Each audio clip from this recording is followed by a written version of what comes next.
There. Why am I not there? Greetings, everyone, and welcome once again to another Wednesday night right here at the SPORTSKRIB. I see I got a full house tonight, and Don said he'll be a little late, but I got Dave here. Dave, how we doing this evening?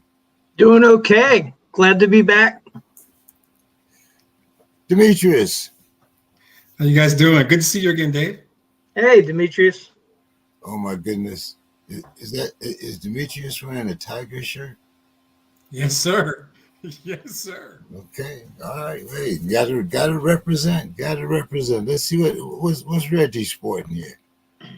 What is going on, guys? Glad to see you. Glad to be with you once again. Gang's back together again, guys. Absolutely. It just feels great. It feels great. Yes, sir. Yeah, Bo was here. I don't know exactly where he went, but I'm sure he'll pop back in here in a minute.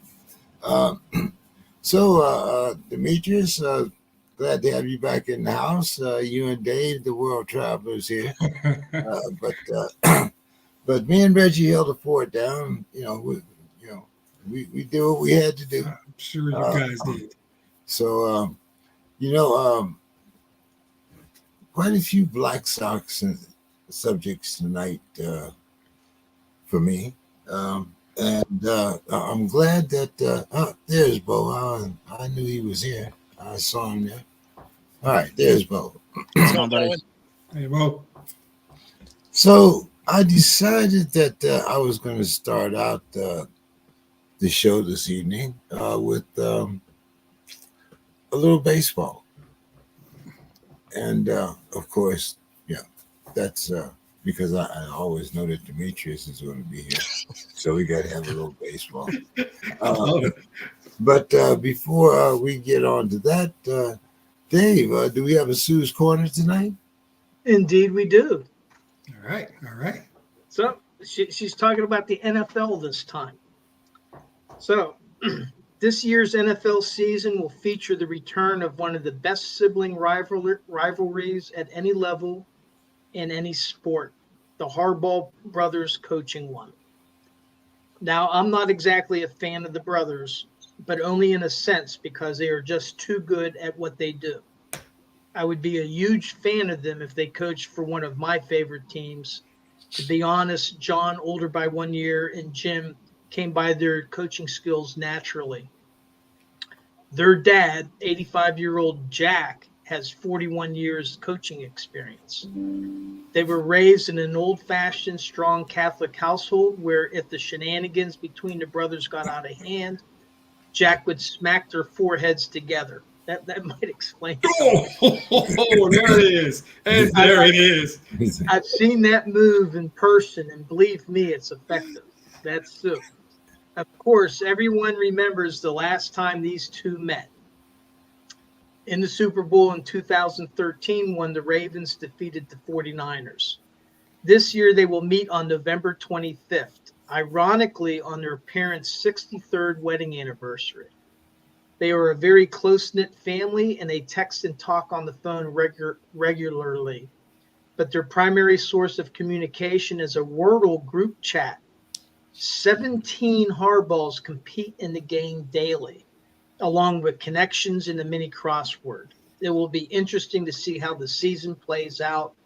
But regardless, these brothers have each other's backs, unless, of course, they are on opposing sidelines. So that's Sue's Corner, and I don't like the Harbaughs, but they are good coaches. I mean, you can't deny the success that they've had. Yeah. I mean, I'd be talking trash in that Wordle. Yeah, Dropping words, just sending barbs. I'm sure that they're such a competitive family that I'm sure they are. Yeah, for sure. It sounds like the way the Harbaughs would communicate, right? I call my brother. I text my sister. No, not the Harbaughs. Nope. We're going to be in a Wordle chat. All right. Bill Carroll. What's up, Bill? How you doing this evening?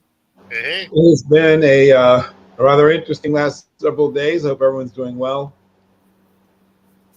Okay. Got a full house in here today. Yeah, Yes, man. sir. So, as I said, we're going to start out with a little baseball here. One for the historians. My first Black Sox here. Catcher Danny Jensen played for both teams in one game. Didn't we do that when Johnny had to go home every day? I mean, I don't see the big deal. He didn't change positions. He just changed teams. He's still a catcher, but maybe it's just me. Bo. I mean, he got to catch for his own pinch hitter. So that's kind of interesting, right? Like he was at the plate when it gets rained out, and then they have to get a pinch hitter because he's not on the team. And so he got to catch for his own at bat. I mean, that's funny. Yeah. Demetrius. So this is that I know it's early and it's your fault. You should have put this later. This is that dumb shit that my game does that really pisses me off, right? You can't fix Armando Galarraga's perfect game from 2010. You can't figure out something to do about Pete Rose and getting Negro League players in the Hall of Fame at the appropriate time. But you go out and do dumb shit like this. It's not the same game. That game was 2 months ago. What the hell are we talking about? The two games. You can't let him play today or whenever day this was. All you got to do is he can't play. And then your books are fine. They got to play somebody else at catcher for the rest of that game, and your books are fine. But they'll do this dumb stuff. And then ESPN and all these idiots who wear white socks. Oh, he played in the same game. He did not. He played in 2 games 2 months apart.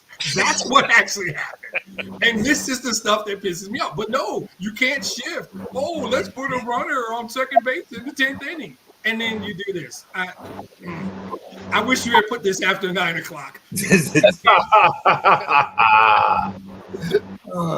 I just love that they keep stats on everything. Like he's 2-0 with a blue sky against batters with green eyes. Like you're just like, who cares? Oh my God. Bill, what do you think? There are times when you make me follow Demetrius, and I think you do it because you're mad at me. So I would love to wax eloquent about the beauties of the game, how it is bucolic and pastoral in a time when we've become too mechanized, too disconnected from reality, and too disconnected from nature to the point that people literally say to each other, touch grass. But unfortunately, this is a time when I have to agree with Demetrius and say, what the hell are we doing here? This is just goofy.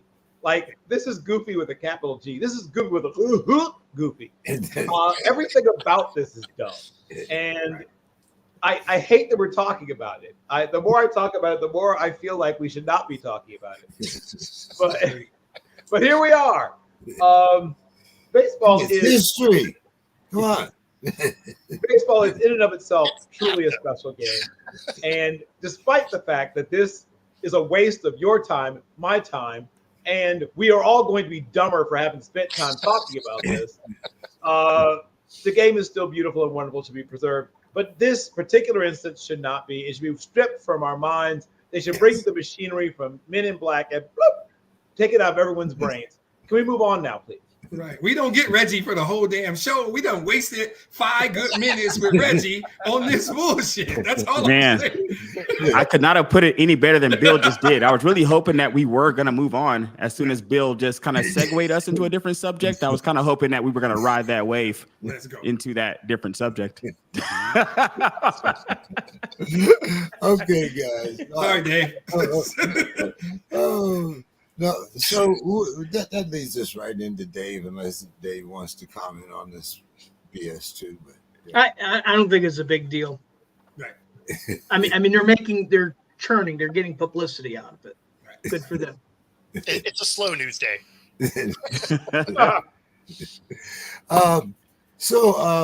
Dave, Mr. Bonds, Leland, and Sanguin were welcomed into the Pirates Hall of Fame.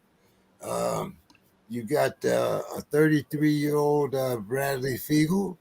He gets his shot at the big leagues. And there's a connection between the Air Force and Mr. Skinner. What's going on up there in Pittsburgh, Dave? Yeah, first with the Hall of Fame, it's only a couple years old. I think the inaugural class was in 2022. They brought in 19 players, but 4 of the players never played for the Pirates that are in the Pirates Hall of Fame. And that's because the Pirates Hall of Fame also honors the Negro Leagues, the Pittsburgh Crawdads and the Grays. So Josh Gibson, Oscar Charleston, Ray Brown, and Buck Leonard were part of their inaugural class. The 3 guys, I have no problems with it. Leland, he was the manager for 11 seasons. He's third most. Only Danny Murtaugh and Fred Clark, who managed in the early 1900s, have managed more seasons with the Pirates, and he led them to 3 division titles. Manny Sanguillen played 12 of his 13 years with the Pirates. The thing that's notable about Manny Sanguillen is actually outside of the game, but whenever Roberto Clemente was lost and they realized that he had probably died, and this was weeks after the airplane crash, but the team held a memorial service for Roberto Clemente. Manny Sanguillen was the only teammate not there.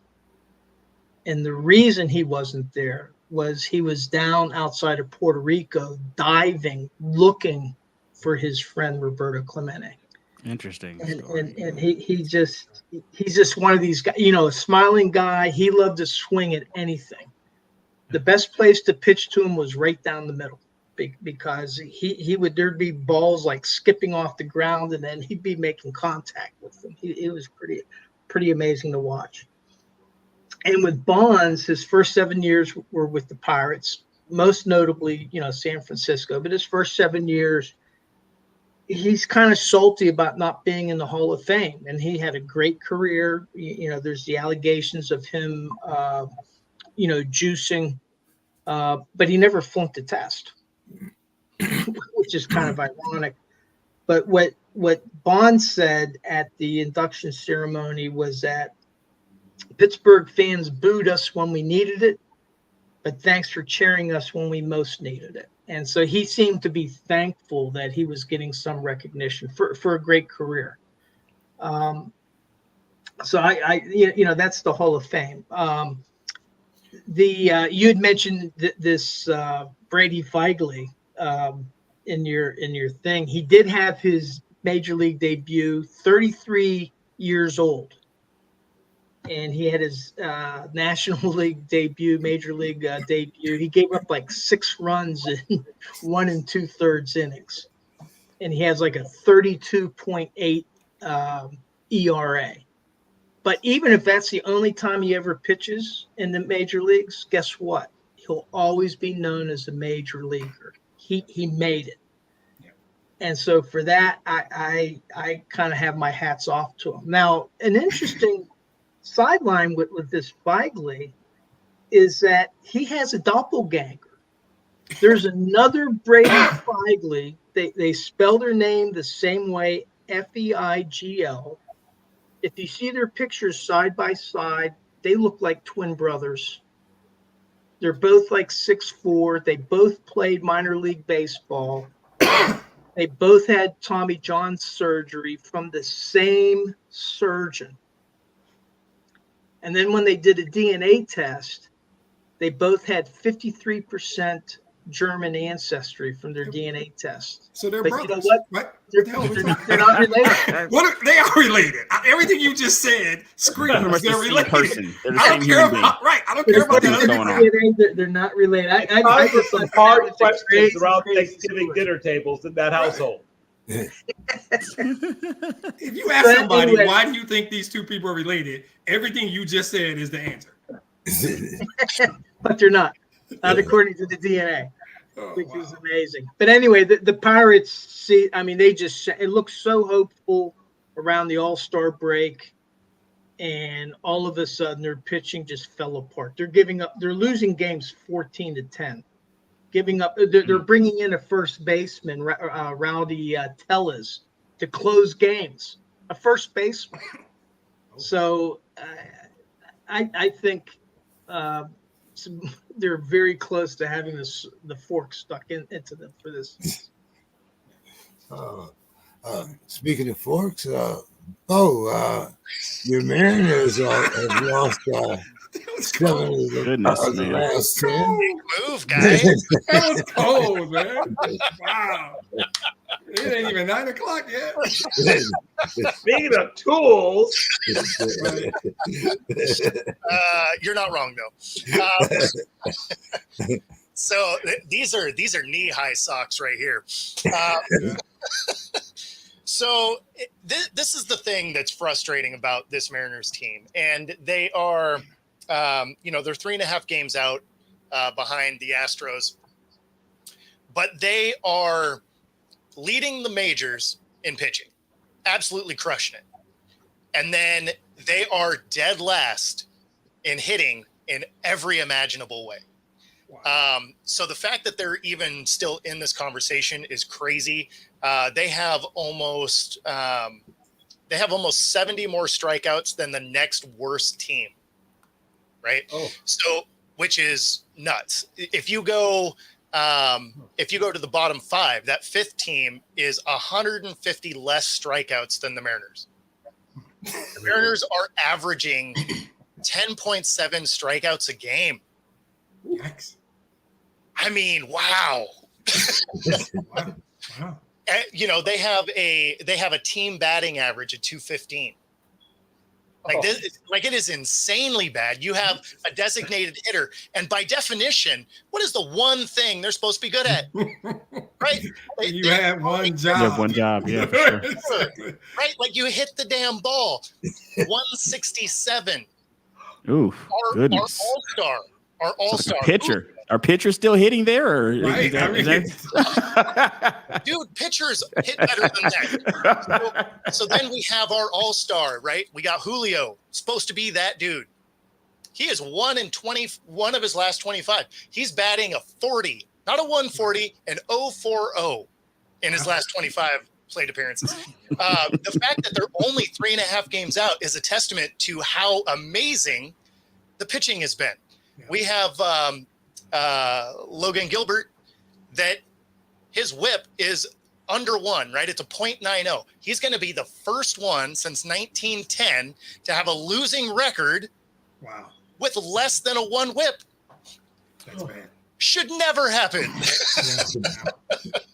So yeah, I saw this on the docket, and I was just like, okay, well, I mean, I'm just going to put on a Costco bag of socks because what is happening with my team? You know what's odd though, Bo, is your team came into the day 67 and 66, 5.5 games out of the wild card race. Yes. There's another team that came into the day 67 and 66, 5.5 games out of the wild card. They've won 8 of 10, 5 in a row, and they're leading tonight. But we ain't talking about them. I'm sorry. I got a little bit. I mean, the M's won tonight. Oh, yeah. We're up right now. So, but the thing is, I feel great about my team, and you are really mad. So that's a weird thing. So there's a distinct difference between your team and mine, though, because you're playing complete baseball. Yeah. Right? Your batting is complementing your pitching. Now, your pitching isn't as good as ours, right, but your batters got off the bus. Exactly. Which is, helpful. Yeah, exactly. Whereas ours, we are 4th in walks. So what that tells us is they're not even picking the bat off their shoulder. Yeah. Right? Like they're just like, you know what? If I stand here long enough, I'm either going to be out or on base. It's frustrating to watch. And as you went into the trade deadline, they get rid of Ty France, who was our second best hitter. So you're like, okay, we're going to make a move, right? You did that to free up some cash. Maybe you're going after Bellinger, something smart. Instead, we bring in Randy that has the exact same stat line. What? So yeah. So no, I'm not bitter about it at all. I can tell. But yeah, no, it's a rough spot to be in. They're within striking distance, but that being said, it's the Mariners, and this is the roller coaster ride we're on. So now we're going to be in that rotation of, if we'd only won a few more games early in the year, we could be in the playoffs. So, that's about it. That's about it. If their bats can ever come together, the pitching will carry. Well, Robert Wardell in the comments is saying, "You wait, Dan going to get this team on a 20-game win streak." Nice. That would be amazing, considering there's only 29 games left. Reg, Yes, sir. is 5 months too small a sample to put Juan Soto and Aaron Judge in the best 1-2 conversation? Of course it is. Look at the history of baseball. I don't even know if they're the best 1-2 in the Yankee history. Like, are you like, even if you I feel like it's too, baseball has been around too long. You're not talking about a sport that's been around for like 3-4 years to take a 5-month sample size and say anything about it. It's a 5-month sample size. I mean, so for reference, here's a couple of guys that hit back-to-back in various Yankee orders. A guy named Ruth and Gehrig back in the day. Yeah. Somebody might be familiar They're with not Dave bums. Bale and Roger Barris, who combined for 120. No, it's more. 115. No, Yeah, wait, hold on. Derek and Ruth are considered, I believe, the gold standard. Anything under them is.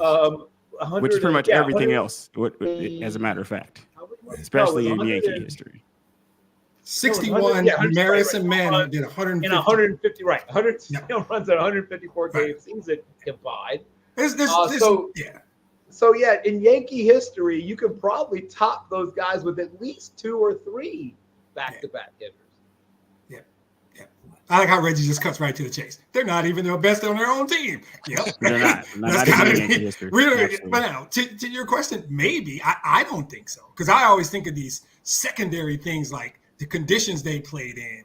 Ruth and Gehrig and these guys had to have second jobs. And they played with crappy equipment. And they didn't have personal trainers. And they didn't have and how many years did they do flights. Right, and shorter games in the season. Yeah, so if you really go, and I'll put on 3 pairs of Black Sox, just look at 1927 and look at 1961, and this conversation kind of shut down quick. So it's cute what they're doing, but Soto's going to have to hit 50. That's if Judge gets to like 65 or 66 to catch Maris and Mano at 61. And that's a big ask because he's about to start getting the Bonds treatment, by the way. He's going to see a bunch of walks. I'm not pitching to him. He's about to get treated differently the rest of the season. So it's a cute story. But since we got the reference section on the show tonight, what did McGuire and Canseco do back to back? That wasn't too shabby. No, it's a duo though. He's talking 1-2. And neither of those guys had anybody the level of Juan Soto. Bill and Reggie got it. The references are Maris and Mano in 61, Ruth and Gehrig in 27. No, I get that. That's the comment. I mean, but it was a fun duo to watch too, and they mashed some balls out. No, we're talking same team though. He's talking 2 guys on the same team. Yeah, I didn't misunderstand that, right? Yeah. So there was nobody with McGuire that carried any luggage that gets them into this conversation. Canseco had a couple of pretty good years. Canseco had a 40 home run year. I'm sorry. You mean McGuire and Canseco together? I don't think they got close. They didn't get close to this, did they? 89, 90? No, they weren't bums. They were called Smash Bros for a reason. I think that was their name, right? They were called Smash Brothers. Bash Brothers. Bash Brothers for a reason. You get that nickname, Yeah. Imagine if Mano could have juiced. That's a whole nother podcast. if Mickey Mantle would have been juicy, switch it. Oh my God! I mean, or if Babe Ruth had modern athletic, training conditions. Yeah. It wasn't hungover every day. Yeah, exactly. Yeah. Mantle was on a very different kind of juice. That's true. I got to ask you guys, and I know I didn't put it in any of the credits here, but anybody in the Negro Leagues 1-2? There have been a couple of great Negro League combinations in terms of Oh, Damn, lost him in the middle. just when it was getting good. Oh, there we go. There we go. There we go. If anybody, I was waiting for the end of that, man, and it kind of froze right there. yeah, I mean, if anybody knew, I thought, That was actually Bill just looking it up. He was like, "Oh, let me freeze the camera for a sec." Well, I don't mind saying I'd have to look it up. I would check one of those Josh Gibson years, and probably, but they didn't play enough. Just pair anybody with Josh Gibson. Is that Right, what you just? Exactly. That's where I would start. Who played? Who hit in front of Josh Gibson? And I don't think they played enough games to do it. The Grays, in particular. Yeah. They just didn't play enough games, not to match a season. Are you back, Bill? He's back. Am I? Yeah, you are. Okay. He's looking it up. He took his glasses off. You know he's serious. I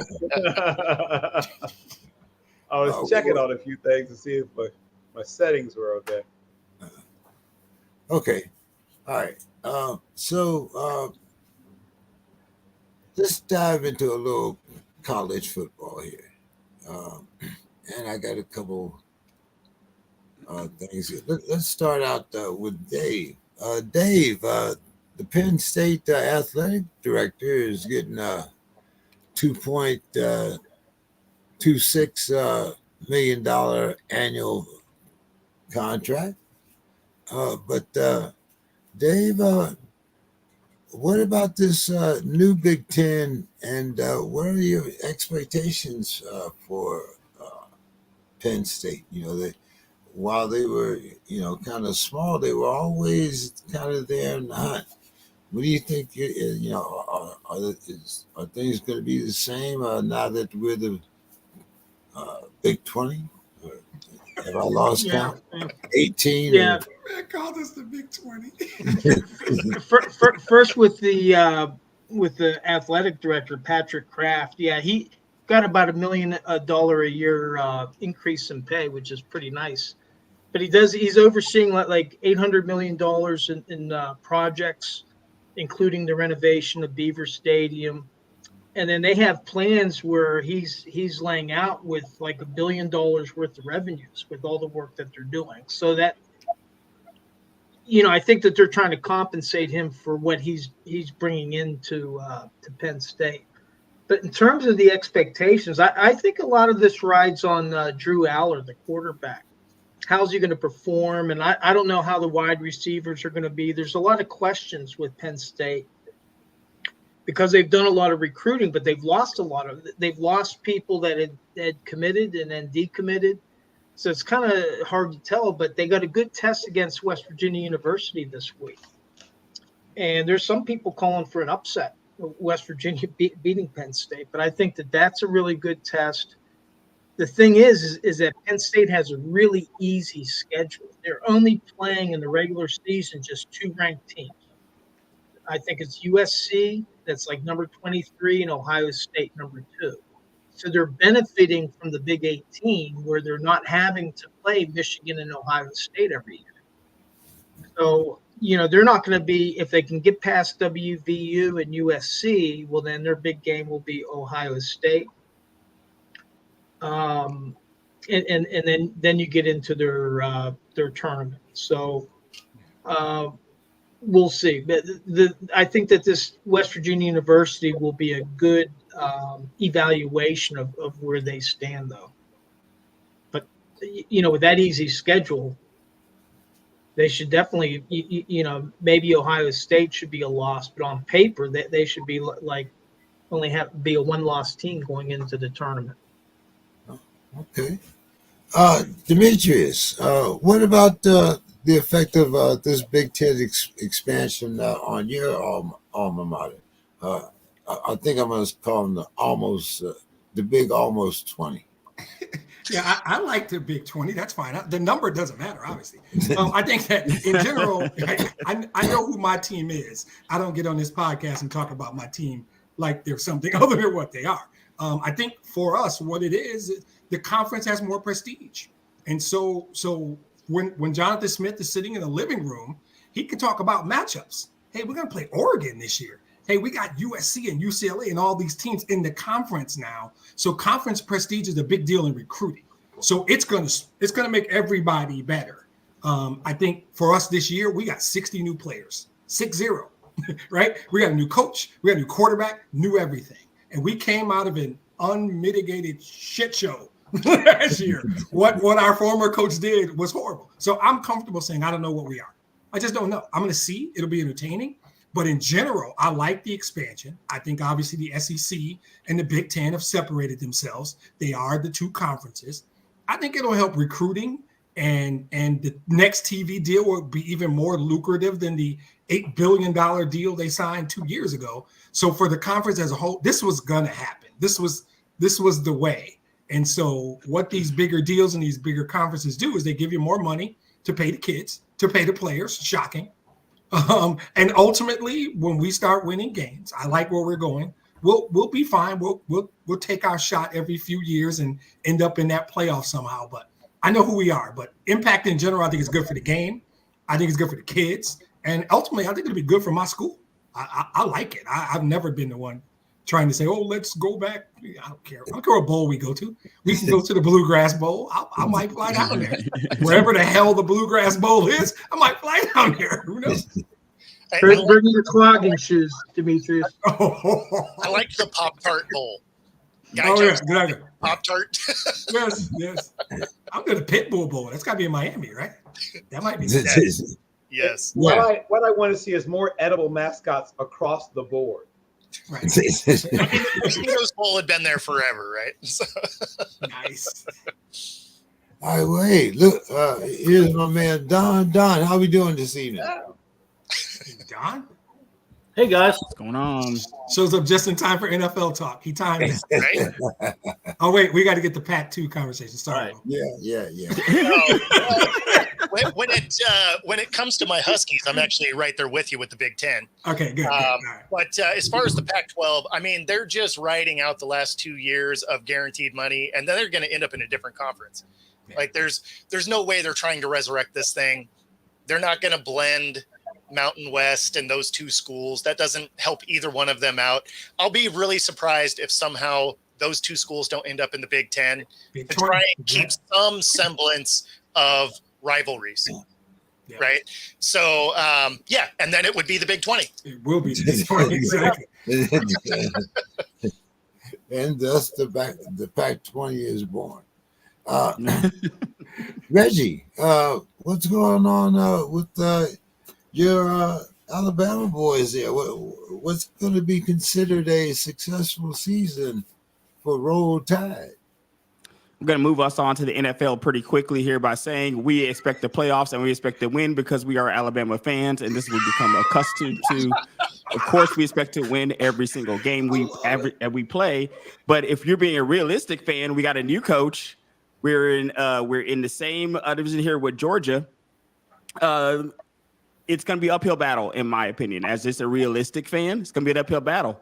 It's he did it in Washington, but we got to see if he can do it here.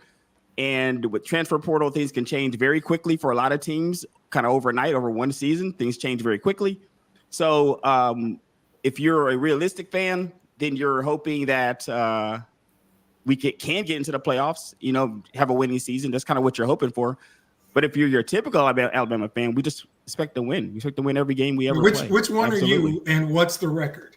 I'm gonna say I'm in the middle, and I'm hoping just for double digits, man. We get to 10 wins. I'm popping bottles over here with a new coach. I'm excited. I'm excited at 10 wins. Right. So I'll take that. You're far more optimistic than me. For the Huskies, I'm like, can we be bowl game eligible? Like that'd be rad. Yeah, exactly. The R&L Carriers Bowl. Right. Don, what's your expectations? You expecting to knock Alabama out that spot? Oh, we got the Don 4-second delay. Oh yeah. Nope, we don't have it. Just beat Michigan week 2. That's all Don needs to do. I don't care about the rest. I don't care about the rest of Texas' schedule. Just beat Michigan week 2. We do not have Don. I feel like Don's on a moon base. Like this is do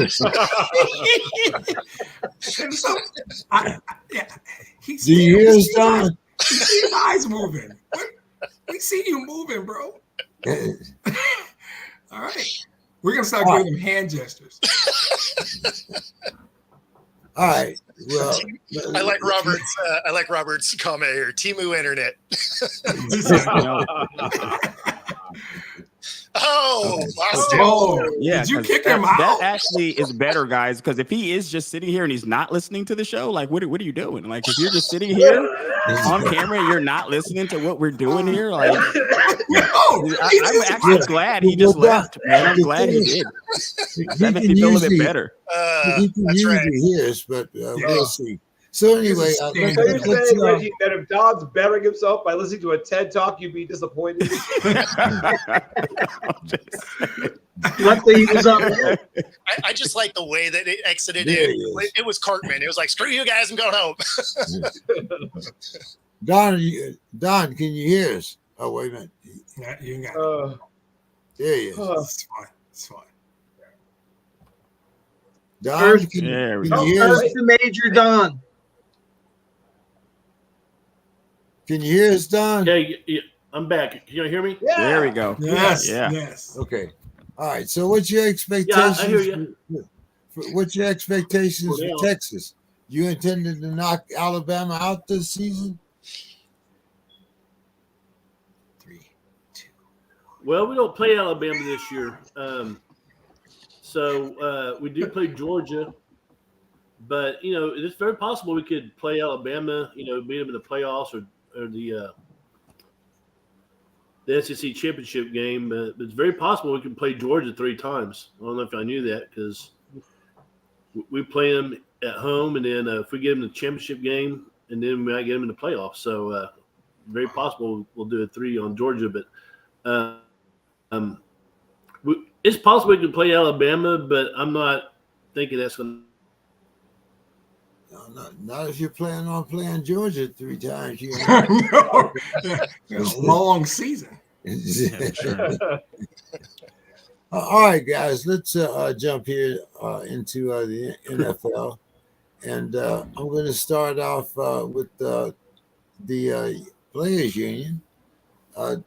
Decided that they didn't want to change the ruling of the third string quarterback. He must be a part of the 53-man roster. He cannot come off the taxi squad, and I believe there's a limited number of times that he can be called up. So I'm going to start with our rules committee here. Bill. Well, I do miss the old days of the roster exemption for the emergency or whatever you call him quarterback. It helps teams in 2 ways. One is if you had a quarterback, I'll use an example of Jason Bean. People like me watch all the preseason games. You remember how exciting it was watching Jason Bean when he was playing for the Colts. And I'll be honest, when he was coming out of Kansas, I called him RG3 Light.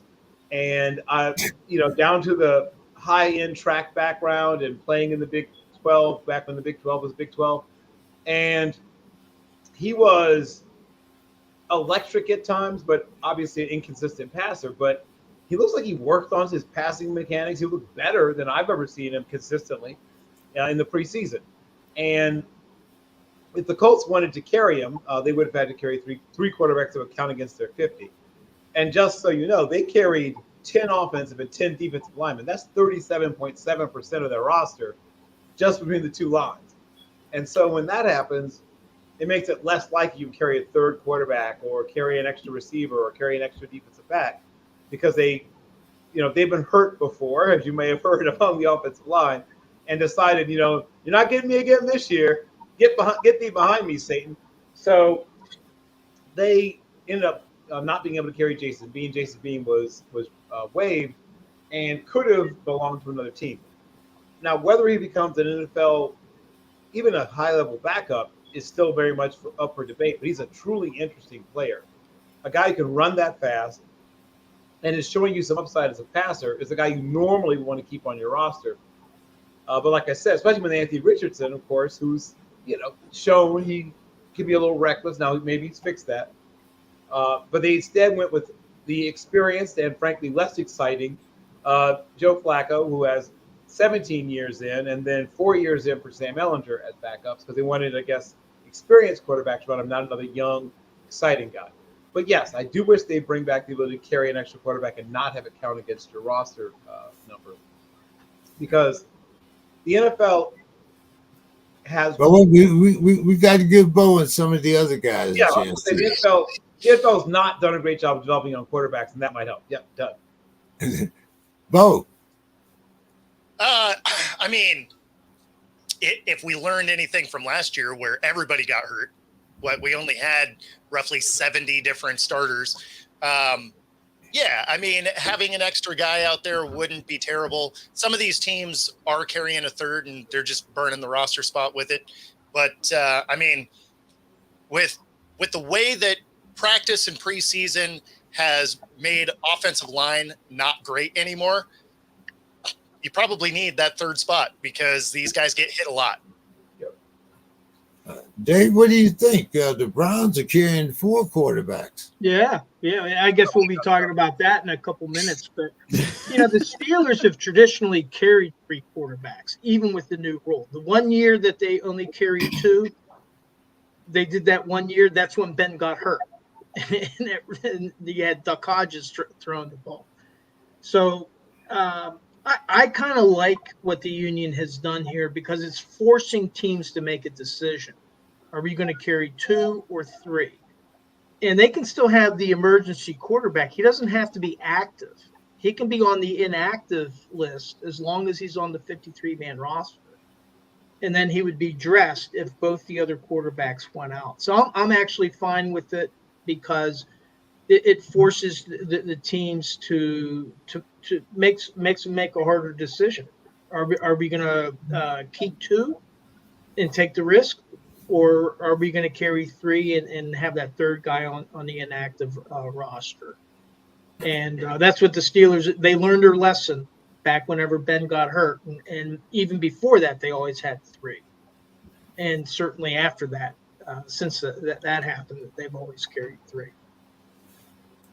Don, can we get you in here?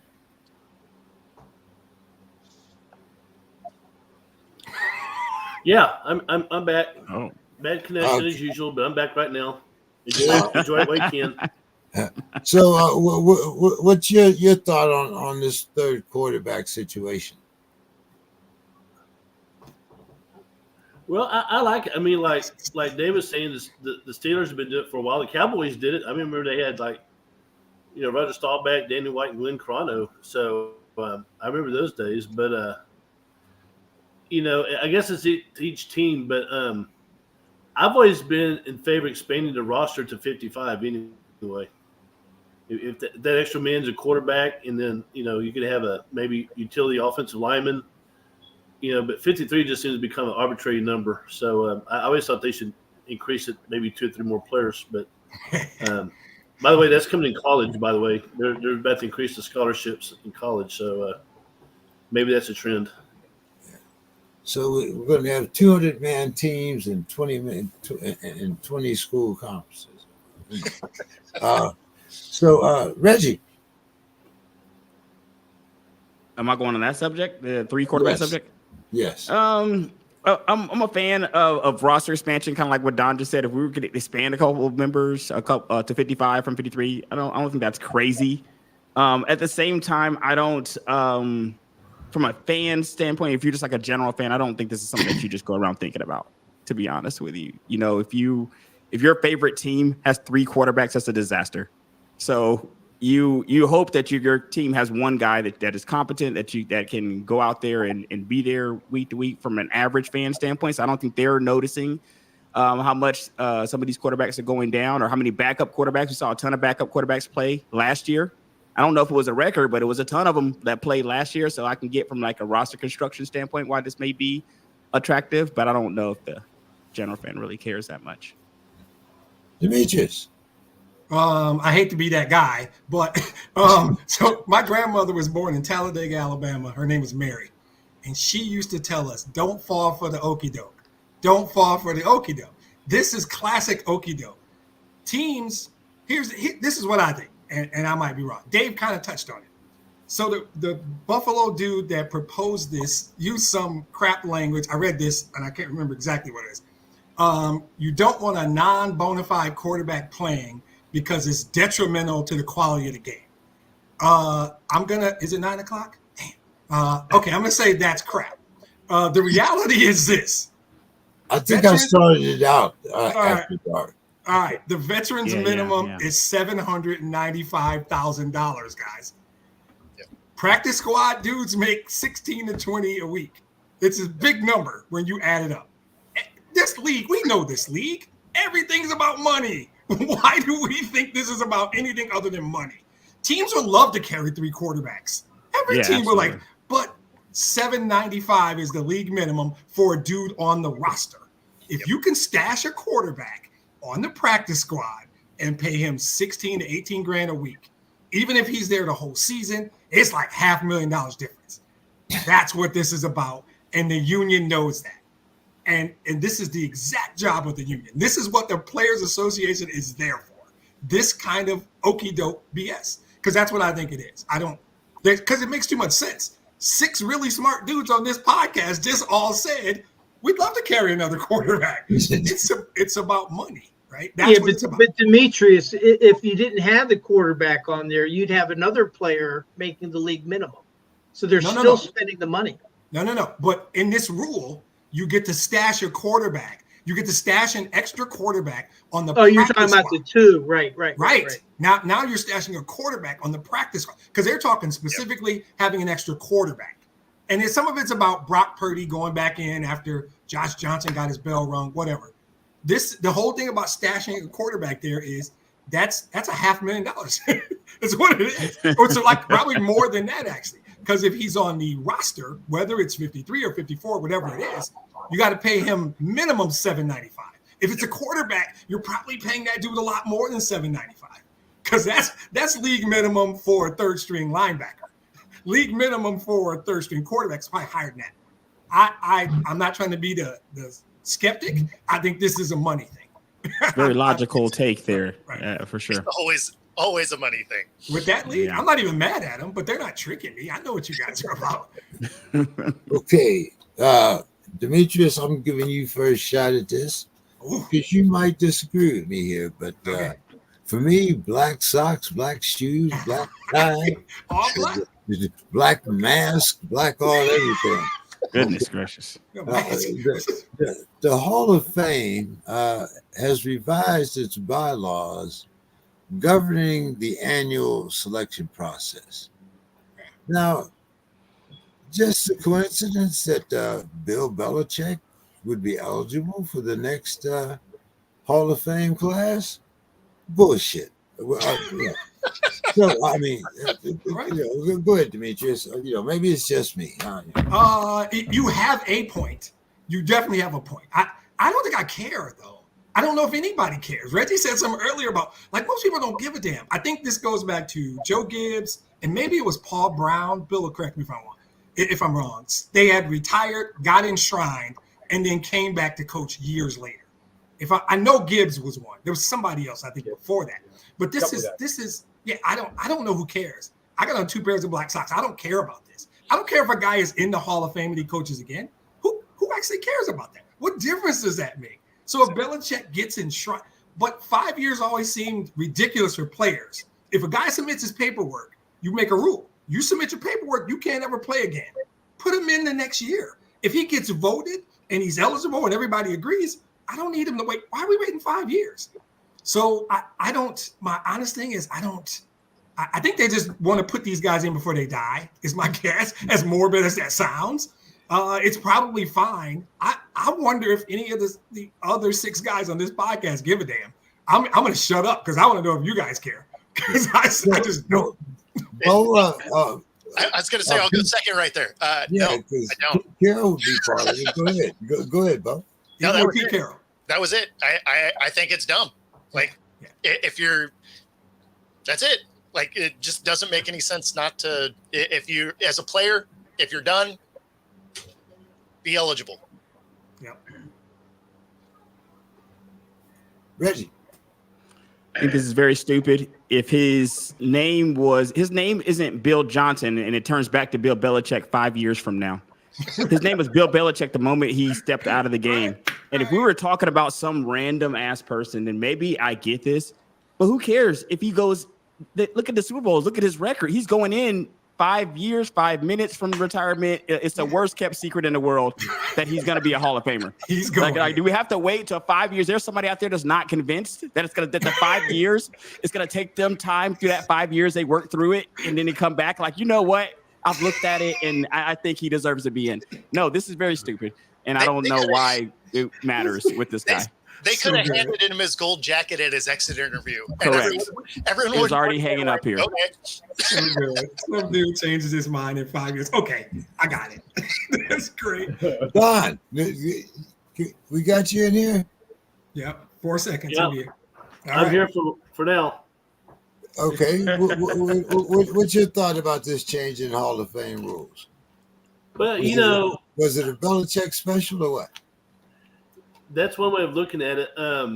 If they change it now, that's fine. But make sure the change is permanent. Don't change it later. Just just be consistent. I don't care one way or the other, to be honest. I mean, it's not affecting my life. But I'm just saying be consistent and, keep everything equal and we'll be all fine and happy. Bill. One of the things that has been explained to me when I've talked to, the Ray Didingers and not Ray Didinger, Ray Horrigan and are they both named Ray? I can't remember. But the point is that people involved in the Hall of Fame process always talk to you about why certain things happen. And yes, for players, they want to make sure that the player's definitely done. And obviously, if 5 years have gone by and you haven't come back and played, then yeah, we feel pretty good about you being done. Two, the other thing is that they've got a backlog of players, right? So when the Hall of Fame is founded, they've got a couple of decades worth of players who have played, and they're playing catch up at that point. So when players retire, they're very much in the front of everyone's mind. And for those who are not familiar, which is probably everyone is, but it's something called recency bias. And so very often, right after a player's retired, especially if that player's been a really great player, there's a lot of sentiment to put them right in the Hall of Fame. And the problem with that is you also have these players who are backlogged behind them.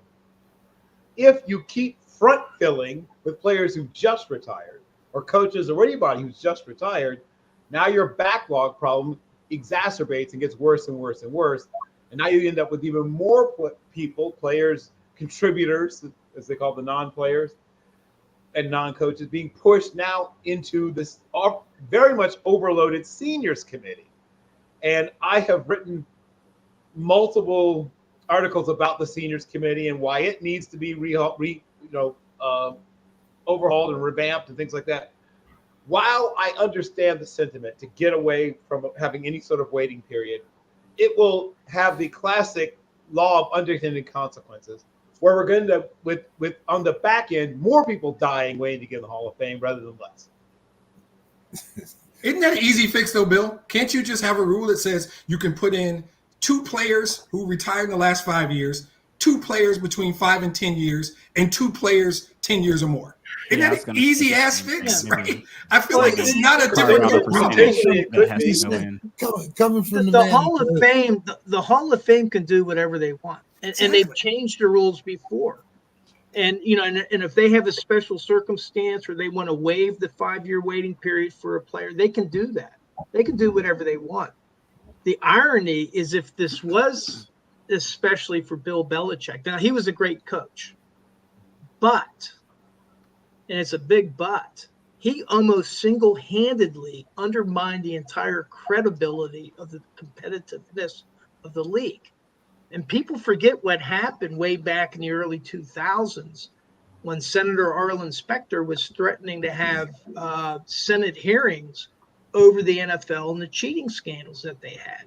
Yes. And then Roger Goodell, he destroyed the evidence. They slapped the Patriots on the hand. They fined them some money. They took some draft choices, and they penalized them for a game. For what they proved to be a game. And then they destroyed the evidence because in Roger Goodell's mind, it confirmed what I already knew about the issue. So I destroyed the evidence. But what that did is that prevented the Philadelphia Eagles from investigating, well, did they cheat in our Super Bowl? It prevented the Steelers from investigating, did they cheat in that AFC championship game? And so I find a lot of irony if this was especially for Bill Belichick. Now, he's a great coach. I respect his historical knowledge, but you can't erase that history. So quick question. So you think that there is somebody, sorry, Bo, there's somebody who right now would not put him in, to Reggie's point, and 5 years from now, time will have passed and they will change their mind? Oh, he's going to go in. He's going in. They swept that under the rug. They want the NFL doesn't want anybody in the ESPN. They don't want anybody to bring that, to churn that up. Yeah, because it's history. Bill's backlog point is legit, but I think Reggie said it best. Usually, when somebody's done, we know if they're good enough to be in or not. Right. And I think the rest of this is just, I mean, like Mike before he went to the Wizards. We knew Mike before he went to the Wizards was still Mike. Right. You know what I mean? You're going in. But I think this is, like you said, they can do whatever they want. That's the irony. Is they can do whatever they want. I mean, I look at it this way. You're talking about all the times he got caught cheating. Isn't this just a way for him to cheat to get in early? Man, do it. How fitting is that, right? Can't be stopped. Like, bad boy. Can't stop, won't stop. That's what I'm saying. I hope when they do his bust is like got a clicker and like a little binocular spyglass and a hood with a hood hanging out of the back. Yeah, I want his bust to have a hood so bad. I'm sure it will. Reggie, the Falcons signed cornerback AJ Terrell to a $81 million contract here. 65.8 was fully guaranteed. I think that makes him the highest guaranteed amount of money going to a cornerback, I believe. But the Falcons lost their final preseason game, and I know people don't say it doesn't mean much, but Reggie, 31-0 to Jacksonville. Mm-hmm. Talk to me, Reggie. What's going on? I mean, it's as to be expected. They played their starters. We didn't. So that's the kind of thing you expect from a team. They better destroy some of these other guys who are not going to have a spot on this roster just a week or so from now. So you should be destroying those guys.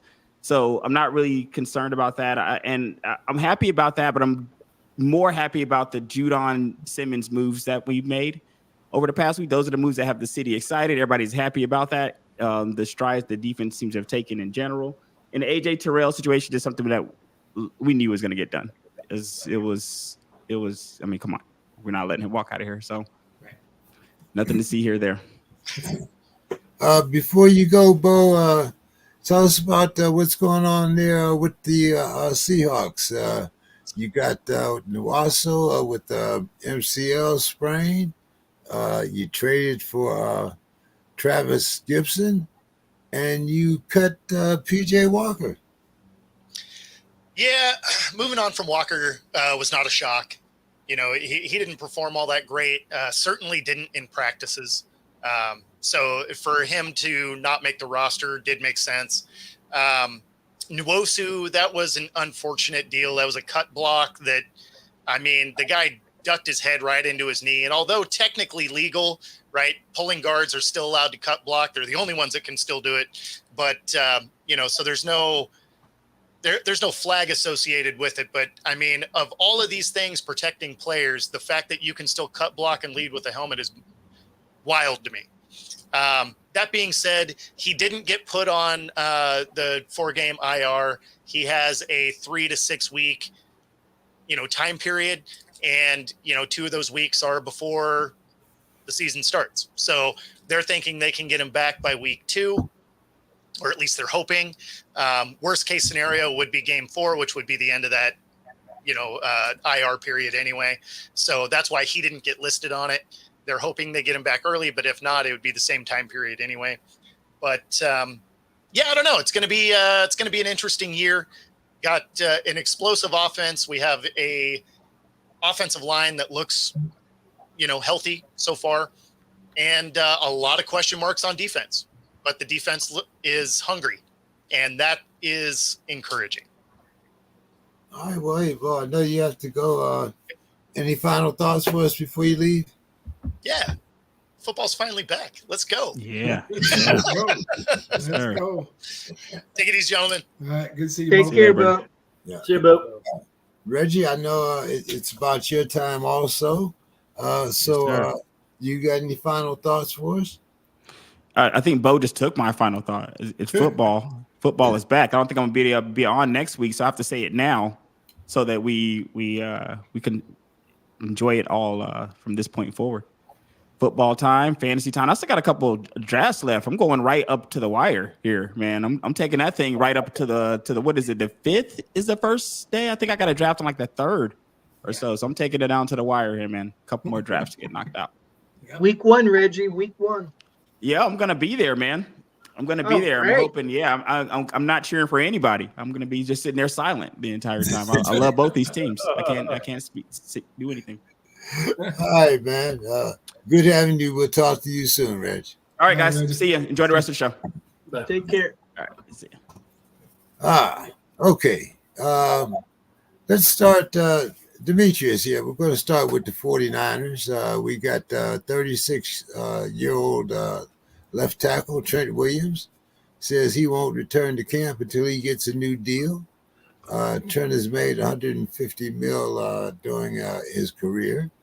But is Trent the king of left tackles, Demetrius? And do you think he's going to get his bag? He is a very, very good left tackle. I believe you said he made $150 million. There's the answer to that question. He's going to get a bag. It might not be the bag he wants, right? Here's the problem he has. He's got 3 years left on his deal. He just signed, right? That's the opposite of leverage. The leverage he has is what he's exercising now, which is I'm just not going to show up. And I think they right now he just looks and he's sitting at his house and his wife or somebody's over there going, "You're not the 6th best lineman in the league. That's disrespectful," right? That's what it is, right? Contracts caught up with him. Somebody made him aware that he's the 6th highest paid lineman in the league. He does not believe to himself that there are 5 dudes better than him. So I think their only way out of it, though, because they're not going to set a precedent and tear up 3 years. Dave or Bill can tell me if that's ever happened. I have never heard of a team tearing up 3 years on a deal. What they can do is accelerate some bonus money. They can flip some non-guaranteed stuff to guaranteed, and do something like that to get him a bag, a bigger bag. I believe most of this is he knows he is creme de la creme left tackles, but he's not being paid that. There's some dudes in front of him that he don't think are as good as him, and that's hard to go to sleep every night with friends and buddies and your uncle calling you. "I heard this dude's making more money than you." Like that kind of stuff happens, and he's dealing with that. So they're going to find a way to get that done, but they got to deal with Brandon first. Well, probably. I think they probably have to settle Ayuk before they can go back and mess with it. But he's got 3 years left on that thing. I don't. They're not tearing up 3 years. I would be stunned. But maybe. And he's 36. You might tear up 3 years for a 26-year-old. I don't know if you're going to tear up 3 years on a deal for a 36-year-old, but we'll see. Don, you there with us? I'm here. What do you think about this? Hey, I agree exactly like he just said. They'll probably try to find the money, but he's 36 years old. I mean, that's a tough age to be playing, professional football. Other linemen tend to be a little bit more durable than running backs and receivers, but but he is the GOAT of offensive linemen in recent years. So he's worth it to a point, but you said he already has a contract. He should honor it before he starts wanting more, but that's not the society we live in today. Bill, your thoughts before you pass it on to Dave. Contracts in the NFL are honored occasionally by teams and players. I'm not going to get on one side for not honoring the contract when players get cut all the time when they're under contract, and teams, people lose their job due to injury, and I mean all the things you hear don't happen all the time. So I'm not worried about that much of it. But the big number, as I mentioned most of the time, is 36, and he's already. I think he's one of only 3 players left from his entire draft class, and I think 2 of them might be kickers. So it is rather rare to play this deep at this level at almost any position except quarterback, possibly place kicker. Quite frankly, he is certainly the best of his era at his position. I think is what we can say fairly safely. In the post Joe Thomas, post who else? Whoever else you want to throw in that same sort of category. Willie Rolfe and those guys. Yeah. There we go. Right in the post Willie Rolfe, post Joe Thomas era. Right, that group, you could call them the best. But here's the thing. Yes, not only are they not going to, they're going to move some things around. That's what they're going to do. As was just already said, we can accelerate some things. We can convert some things. We can say, oh, well, this is now a roster bonus, and this is now this, and this is now that. But no, you're not going to do a whole new deal. First of all, once again, the contract he's already under keeps paying him until he's 39 years old. Right. You're not going to add more years because he will then be 40 or more. So no, that's not something you do. You don't give, once again, as been said before, the NFL doesn't pay you based on what you've done. The NFL pays you based on what you believe you're going to do. And the NFL, the front office, whether it is fair or not, is anticipating he's going to be less good every year going forward, because that is what my friend right above me, Demetrius, points out, that he's a numbers guy. Numbers say that 37-year-old football players are worse than 36-year-old football players. 36-year-old football players are, specifically speaking, worse than 35-year-old football players, right? This has been proven. There's a lot of data. So you don't pay someone more when they're going to decrease in value to you. You find a way to make them happy as best you can. But no, he's not getting a new deal because there's not enough new football left in this great player. Right. New football. I like it. Dave, you want to close this subject out? Sure. I mean, my perspective on this is that the leverage that Trent Williams has is that the 49ers are trying to hold together a Super Bowl caliber roster. That's his leverage. And he's looking at this year and next. And I think, and I think Demetrius touched on it, I think it's about the guarantees, because, he may have 3 years left on his contract, but if he gets hurt this year, well, then whatever's not guaranteed, he loses. Exactly. So I would imagine what he's trying to do is to get as much of that guaranteed. And San Francisco is like thinking, well, yeah, we need him this year and next, but we don't want to have to be paying for him in years 4, 5, and 6. Yep. And so I think that's where it comes down to. And the Brandon Ayuk situation may be impacting that. Absolutely. Yeah, I think so. We'll see. I still got my fingers crossed, but I think he's still going to remain a 49er. But anyway, these next 2 questions are kind of dedicated to Mr. Scott, the language. Anyway, Dave, the Clowns running back Nick Chubb starts the season on the PUP list. How does this affect the play calling and the blocking schemes for Mr. Massage? And what do you think? The Clowns roster includes 4 quarterbacks. What are your thoughts there, Dave? Well, I think number one is what's his name? Rudy Ford. Jerome Ford. Jerome Yeah, Ford. Jerome Ford. yeah. He's he had 248 touches last year. They're going to be riding him, so I don't know if it's going to necessarily impact the play calling having Chubb on the list there. But here's the thing: is they got the 4 quarterbacks. I don't understand what they're doing. Maybe they're trying to make a trade. But I think part of what's going to happen that they have as many quarterbacks as they have running backs and tight ends combined.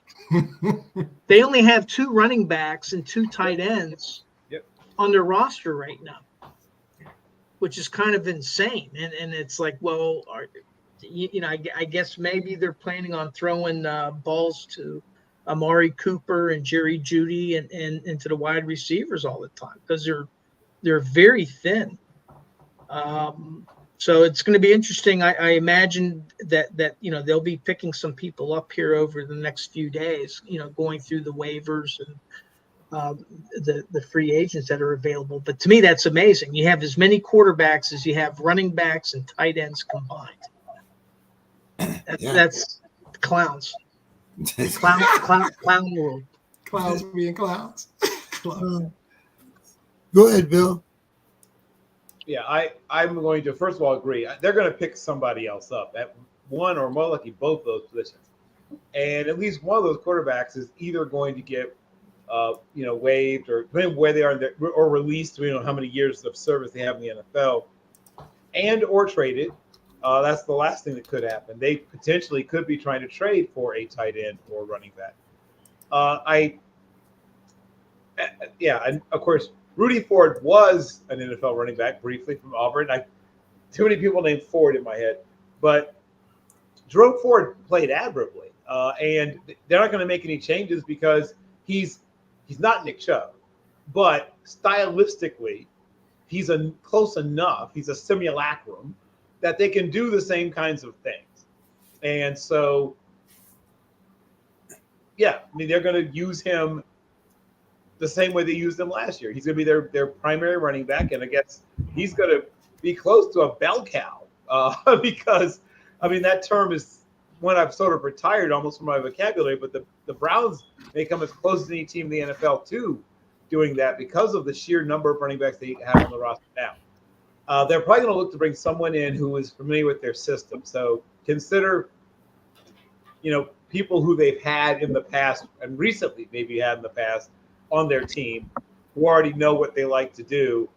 And if those players are available, and some of them probably are because we just had cuts. In fact, some of them certainly are. I will not be surprised at all if, Dante Foreman or somebody who's familiar with their system returns to the fold. What do you think, Demetrius?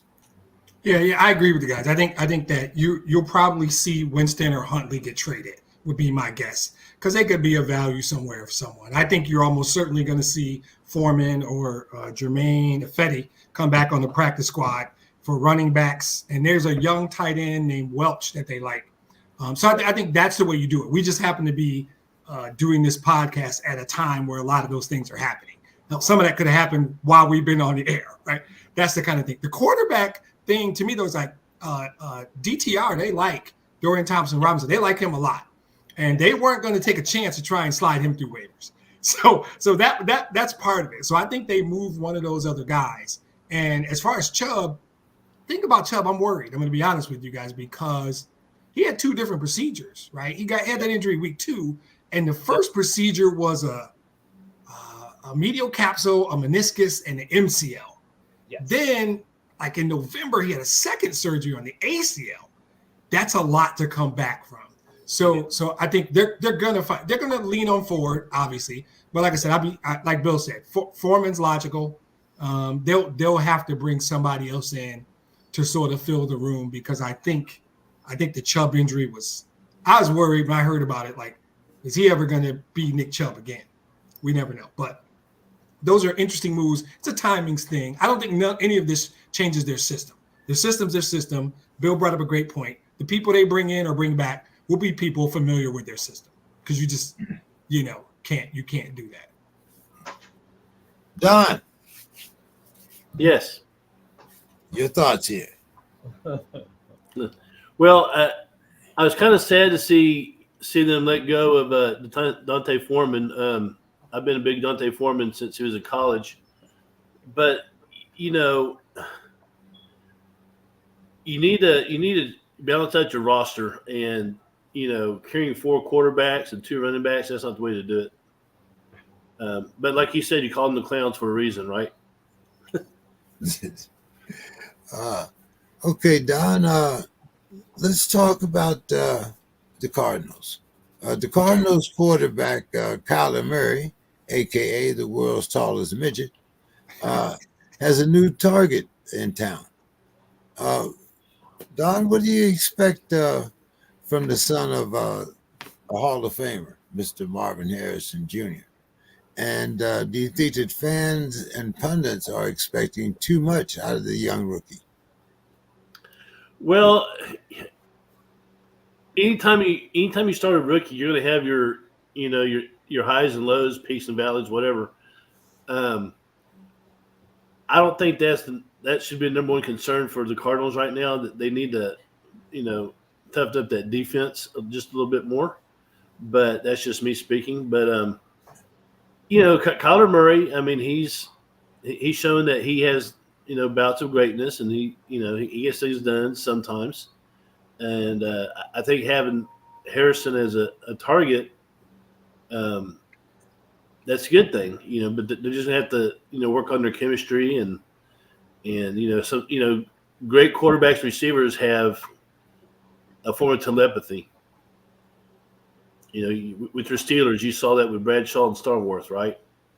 Back in the day, it was, Montana and Rice, that stuff. So, if they can work that stuff out, it should be a little patch and pitch combo come down in the future. But it takes time to build that. Bill, what's your thoughts? I'm sure you have a complete scouting report on Marvin Harrison. Yeah, well, doesn't mean we want it right now, but we no, certainly have right. it. So I will not do that to you. But what I will say is, I think he ends up being either 3rd or 4th amongst rookie receivers in terms of yardage. I think that he'll end up behind Neighbors. I think he'll end up behind possibly even Rome Odunze, and I think he'll end up behind. The surprise is probably Brian Thomas Jr., who I think is going to have a monster year. I think due to a combination of, one, being really, really good, and 2, I think Christian Kirk will be good, but I think the other pass catchers in Jacksonville may end up being sort of disappointing, at least by comparison. So he'll be somewhere in that 3rd, 4th spot, I think, amongst all rookie receivers. Still a solid season. I'm expecting about 852 yards in receptions and about 852 yards. Is that what you just said? About 852 yards in receptions. And I'm expecting 7 touchdowns, and he's probably going to average about 14.4 yards per game. But roughly, but I think that gotta love Bill. Roughly, approximately. But I think he held it down to 1 decimal point. Oh, that's so good. That's so good. But I think that it will not be disappointing, except for those who are expecting him to immediately look like a Hall of Famer. I mean, he's going to have for a rookie, a very solid season. So unless your expectations are insane, which some people's are, you should not be disappointed. Dave.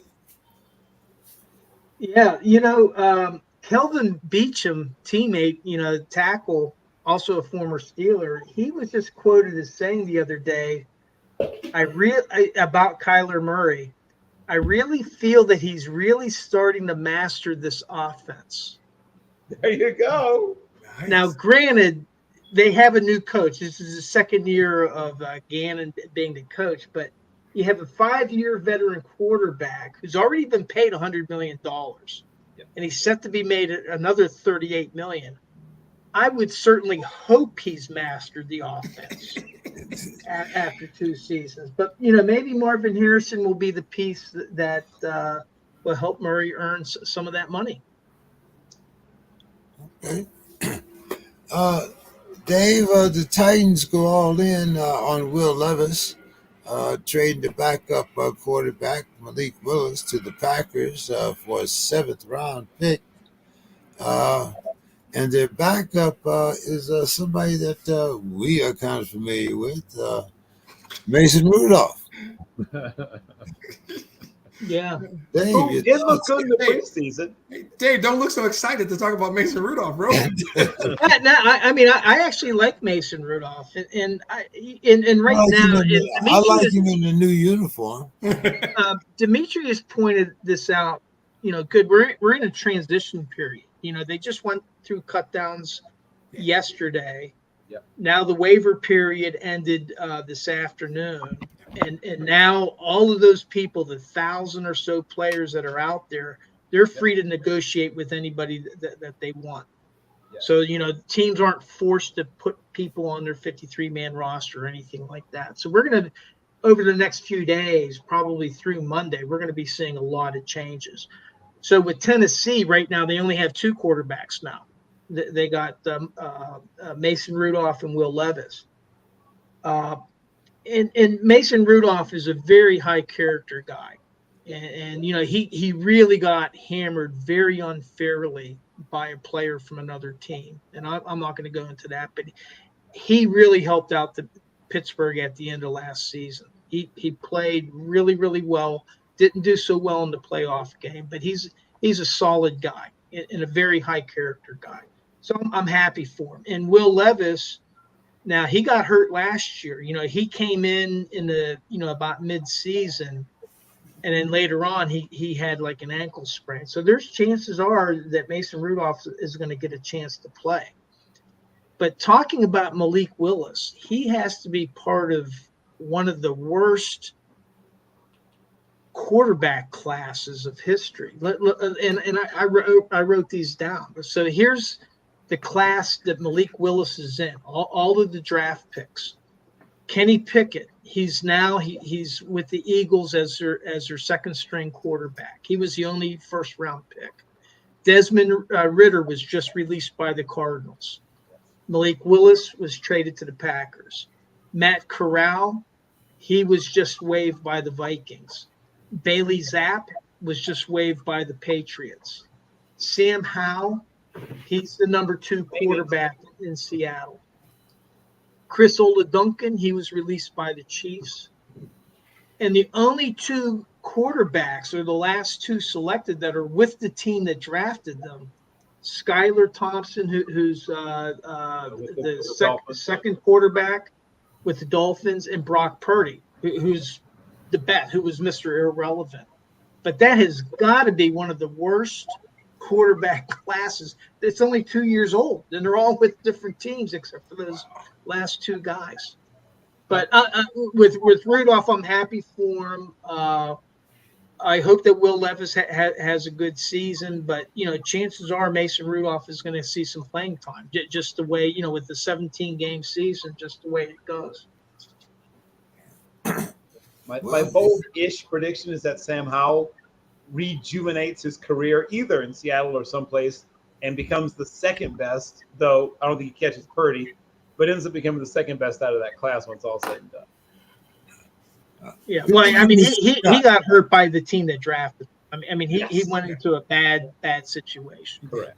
And he looked really good at times. Good evening, Mr. Scott. How are we doing this evening? Very good. Very good. Glad you could come by and join us this evening. Yeah, it was great to hear. I just caught the tail end of this, hearing about some of the quarterbacks. I wondered that anybody, it's so wonderful to see the great Bill Carroll and some of the others, but I'm just wondering what the thoughts are on Sam Darnold. I mean, I'm glad that you came in, Mr. Scott, because it is just in time for our Vikings question. Because I wanted to ask you first, and then I will pass your question around to the panel. But what is going on? You got your tight end is on the PUP list. he's going to be missing at least 4 weeks. You got what's the status with Addison? And I guess as you're saying, how is Jefferson going to impact? Darnold going to impact Jefferson's numbers?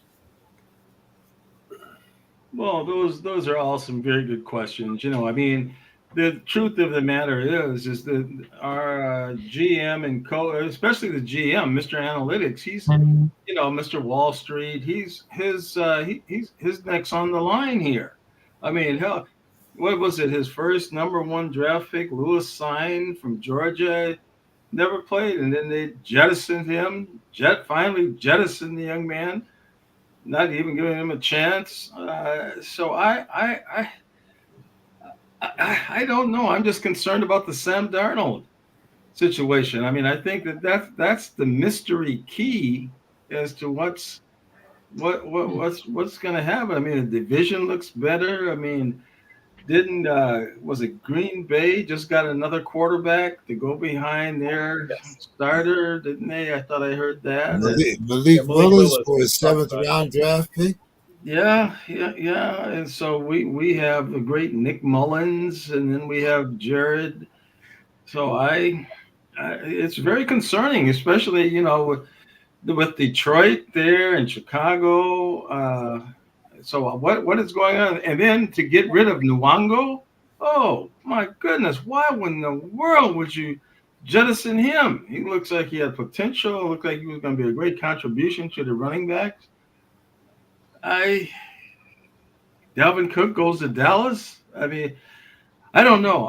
Right now, I'm just kind of in a real quandary as to what's going on up here. I just have to get used to the change, differences, and I'm concerned that we might not be any good. We might be just down there at the bottom with Pittsburgh. We might be just down there with teams like that. So. I'm sorry, he slipped that one in on me. I wasn't ready. I noticed how he slipped that one in, but I'm going to go to your nemesis here and ask him first, and then us Pittsburgh guys will gang up on you. Go ahead. Me? Talk about Minnesota or talk about the Lions? Talk about Minnesota. He wants to know about Sam Darnold. Oh yeah, so the conversation he caught, we were talking about a specific draft class, which is why we didn't mention Sam Darnold. We were talking specifically about the 2022 draft class. I happen to like Sam Darnold. I think you're going to be happier than you think with Sam Darnold because I think he came into a bad situation and got a raw deal right out. I think he's talented. I don't think Sam Darnold is going to be your problem. I think you lost a lot on defense. If Hawkinson is not too hurt and he's fine, eventually your offense is going to be fine because you got the best receiver on the planet. I think you got a really good tight end when he's healthy. I'm not worried about your offense. I mean, your offense gives me fits at night, quite frankly. It's your defense. You lost Hunter. You lost Davenport. I think you lost the linebacker Kendrick, right? You lost a lot on defense. And that's what worries me about Minnesota. It's not the offense. I think you'll be fine with Darnold. I like Sam Darnold. I've always liked Sam Darnold. Don, what do Yes. you think about Sam Darnold? Sam Darnold, he's one of these guys that you expect great things. He sometimes doesn't deliver, but then when you expect him to not do so good, he delivers. I mean, he's he works on his consistency, but I think he's a talented quarterback. I think he's just one short of being what I call a gamer, but he still has a few more years in the league. I have nothing against him. I think he's, like I said, he's capable of doing great things. He just needs to be consistent about it. Yeah. But yeah, I like Arnold. I like him. Bill. I'll go back to my scouting report on him when he was at USC. I said his potential, his upside is similar to a guy like, here you go, Tony Romo. At his best, he could be a guy who ends up having a Tony Romo kind of career. And he's in a situation that should set him up for that, right? Assuming Hawkinson comes back after he is healthy-ish, which may take 4 to 6 games, but comes back at some point. with the rest of that talent that you have there on offense. And if the offensive line improves even a little over what it was last year, because Darnold's been behind some bad offensive lines before, this, I think, is better than some of the ones he's seen. To him, it may not look as bad as it may look to somebody else. So I won't be surprised at all if he has a above the middle line kind of season. If he ends up being a top 15, 14 quarterback, I will not be surprised one iota. Agree. Totally agree. Dave. Yeah, I mean, to me, Darnold is an unproven quarterback. You know, he's now on his fourth team since he came into the league in 2018.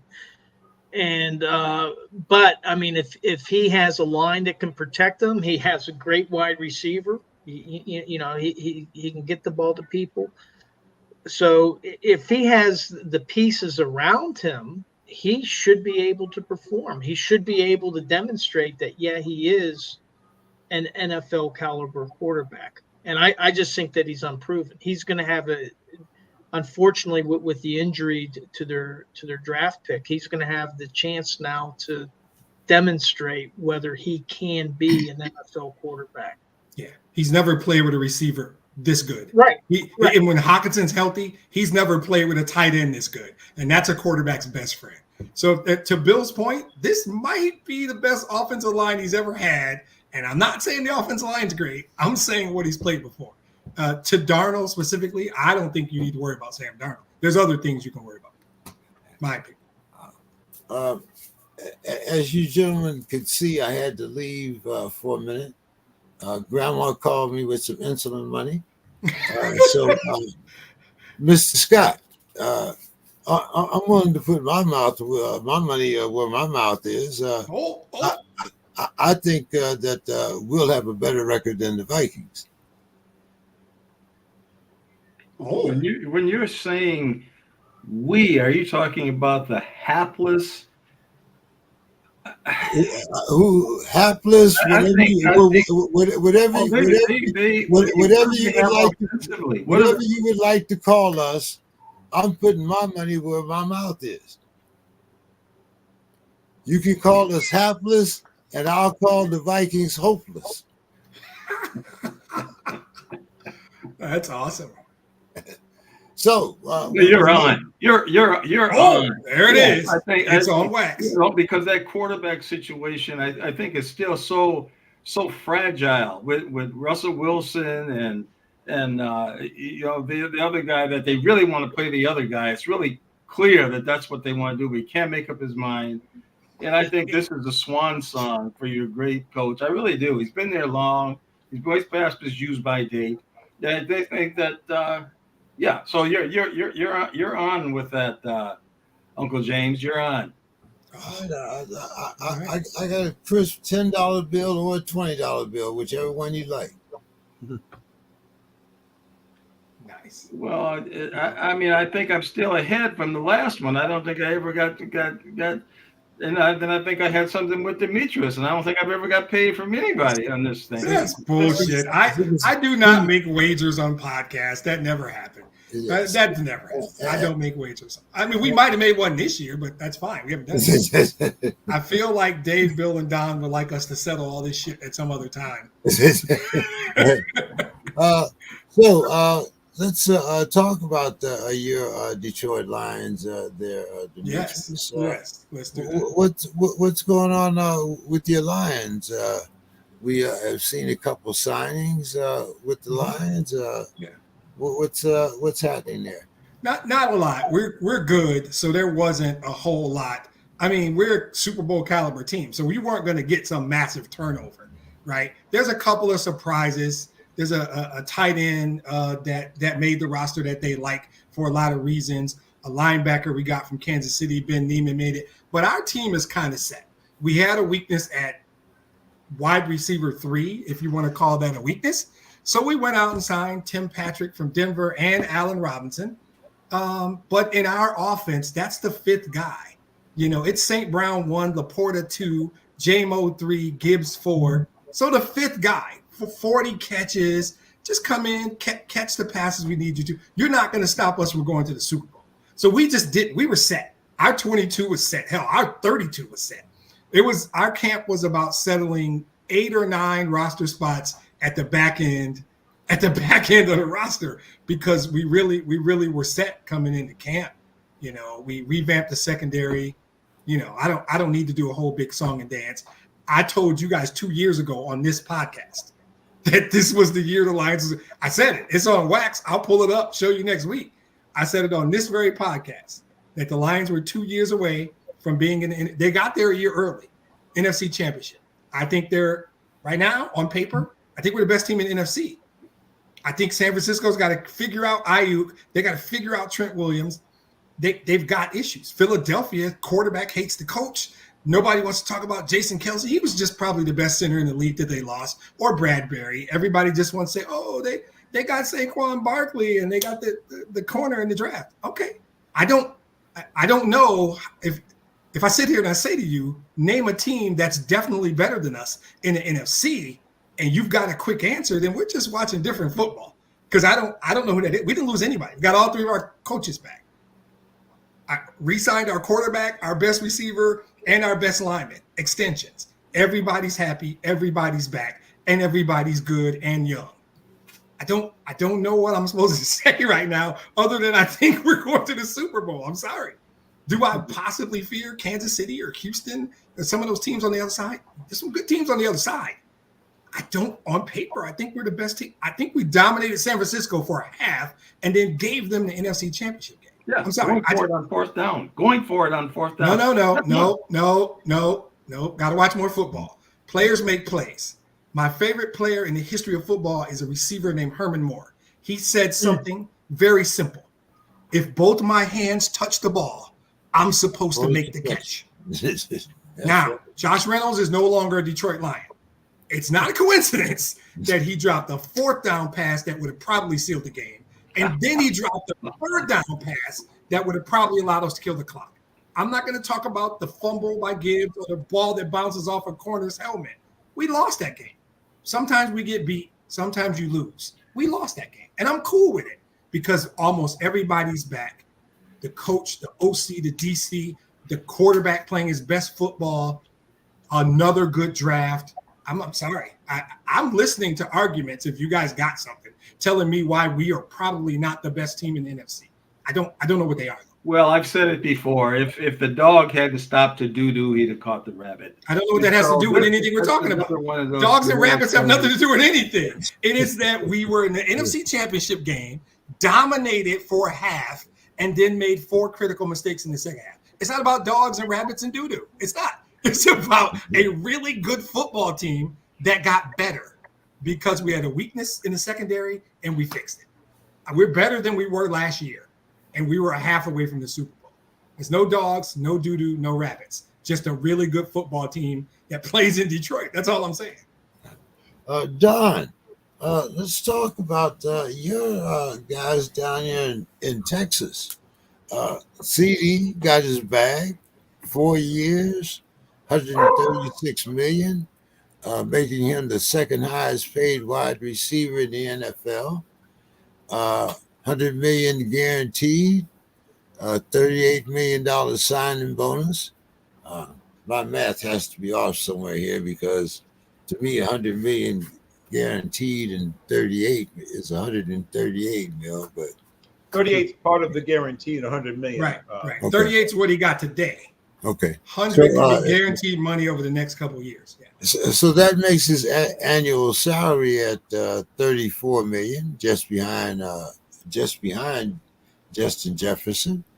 Don, what's going on? Now that you've settled CD, what's going on with Micah? What's happening with Dak? Well, so if you remember last week, we discussed this, and I said within 10 days, Lamb will have his deal. I said Jerry will break and he'll cough it up, and sure enough, he did. He coughed up, a small fortune, but hey, and the Cowboys, we had nothing to show for. The Cowboys, if they make the playoffs, they'll lose the first game. So, Same old, right? But you know, Lamb's a great receiver. Don't get me wrong, but Cowboys have more pressing needs than, you know, a billion-dollar wide receiver. I mean, Jerry likes the shiny object, and he'll go for it every time. That's been proven. But you know, the Cowboys have a very talented roster. You know, you can talk about Michael Parsons. I mean, that guy is, you know, hopefully we'll get him squared away.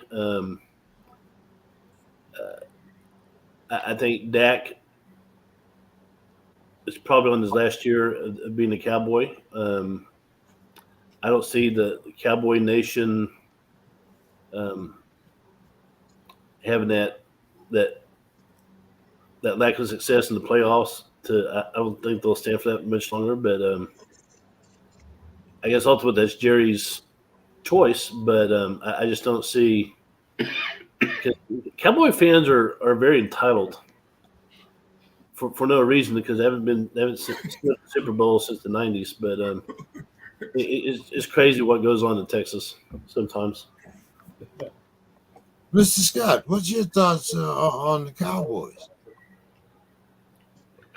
Well, you know, I just have to ditto the last comments. I think this is make or break for Dak, but then there seems to be a good push to give him another bag. I keep hearing people saying that he deserves it and he should get it, and so I think this is their make or break type of a year. I mean, with Dak, the fact that they went ahead and paid CeeDee Lamb, it sounds like Jerry wants the bag, and he says he's the greatest GM. And who's better? You know, he says nobody's better than him as a GM. You know, so this is the year that they have to, with Dak. It has to really happen, and I'm not talking about 10 wins. I'm talking about, I'm talking about 12, 13, 14 wins. This has to be their year. So can they make it? I think this could be the last hoorah. Did Jerry Jones actually say he was the best GM in the league? He said that? Well, I thought I heard that somewhere. Wow. Hey, Brad Holmes on line one, Jerry. Sorry. What? Okay.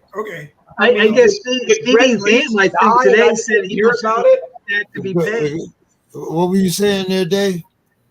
I think CeeDee Lamb, I think it was today, after he signed his contract, he said now it's time to get Dak Prescott paid. Awesome. Bill. Thought I heard that. Yeah, well, I'm going to have a wellness check on Brad Holmes, Howie Roseman. Exactly. I'm going to make sure Brett Beach is okay. And just in case you're wondering, that guy in Los Angeles, we predict the Rams are going to be a total dumpster fire in the last couple of years. Guess what? Yeah. They're still a really competitive team, mostly built around aging veterans and low-round draft picks. But they keep drafting the right guys in the late rounds. Right. So somebody's doing something right also in Los Angeles. But to your point, or to the point that has been implied, Rain Dakota Prescott is probably going to be a quarterback getting paid really well by someone next year. Short of a Super Bowl appearance, I don't think they care if they win 17 games in the regular season. As Don pointed out, if they literally run the table, win every game in the regular season, are knocked out in the first round of the playoffs, or first round they play in, Cowboys fans are going to still lose their minds. Because, once again, their birthright is the Super Bowl. As Don pointed out, they've been going without their birthright for going on 33 years now. So I can understand it must be a frustration for someone who indeed believes that, at least to some extent, the league revolves around them. I think that some of those teams sort of on the rise, let's say the Raiders have a good season this year, but do it sort of in spite of their quarterback play, and he hits the free agent market, I could see the Raiders making a play. There's a few teams that would be interested in Rain Dakota Prescott if he should indeed hit the open market, and well, there ought to be. But I do believe that it will be better for everyone involved if some of the pieces are moved around to different chessboards. they need a shock to their system. Something has to change in Dallas. And they seem unwilling to fire the coach. And the coach is winning a good number of games. I mean, it's sort of, what we whine about in Pittsburgh about, well, we win a lot of games, but. And Jerry has made it very clear he would like to win a Super Bowl before he dies. He's said it various ways on multiple occasions. And he's 77, 70. I don't remember exactly his age, but he's at the point where he's closer. He's not just on the back nine; he's on the back four, probably, maybe back three of the course of life. So he's probably going to try to do some things to get this thing moving along. And if it looks like Rain Dakota Prescott, because quarterbacks get too much blame and too much credit, usually it's not all on him. But either way, the coach or the quarterback are going to be gone, and possibly both, if they don't go. I think a Super Bowl appearance is what it would take to save them together. One or both of them is gone. Anything, I believe, short of a Super Bowl appearance. I think definitely one and done means maybe they're both gone, but definitely one's gone. Demetrius, do you concur? Oh, Dallas? Yeah, I think Dallas is just a kind of a weird TV show that we all have to watch, and I don't think they're very good. And I think Bill just they had to sign CD. That was smart. I don't think they got better than they were last year. So I don't know. And I think Dak playing on the last year, I don't know how that's good for your culture, for guys who may think about coming there or guys who are there to say, not to bring up my team, but in this offseason, they signed Goff, St. Brown, and Penei Sewell, none of whom they had to sign this year. They chose to sign them. Lock them up now. That's a culture message, right? CD had to wait long and cry for his bag. I don't think they want Dak Prescott. I don't think you let a quarterback you like play on the last year of his. You don't do that. That's unheard of. I mean, like I said, Dave or Bill can probably name somebody. I don't know. But if I love my quarterback, you have to go back to Joseph Peter Flacco, right? The last time a guy got to this point. And then he took him to the Super Bowl and won, and he got his money. Right. Exactly. And like I said, again, using my team, the Lions were never letting Jared Goff get close to taking a snap on the last year of a deal. That's absurd. If you like the guy and you think he's good, you don't do that. So somebody somewhere is telling Dak, they don't like you, they don't want you. Jerry's the best GM in the league. He thinks he can go find somebody else. And so, again, Bill nailed it. Dak will be in Vegas next year, and Dallas will have a different quarterback. What do you think, Dave? Well, I mean, they had to pay CD Lamb, with Dak Prescott. How old is he now? 32? Dak? Yeah, CD's younger. Yeah, Dak is. I think Dak's 31. Something like that. And so I tend to agree. If they don't win, it's not going to be the fans. It's going to be Jerry Jones that's going to cut bait with Dak Prescott. And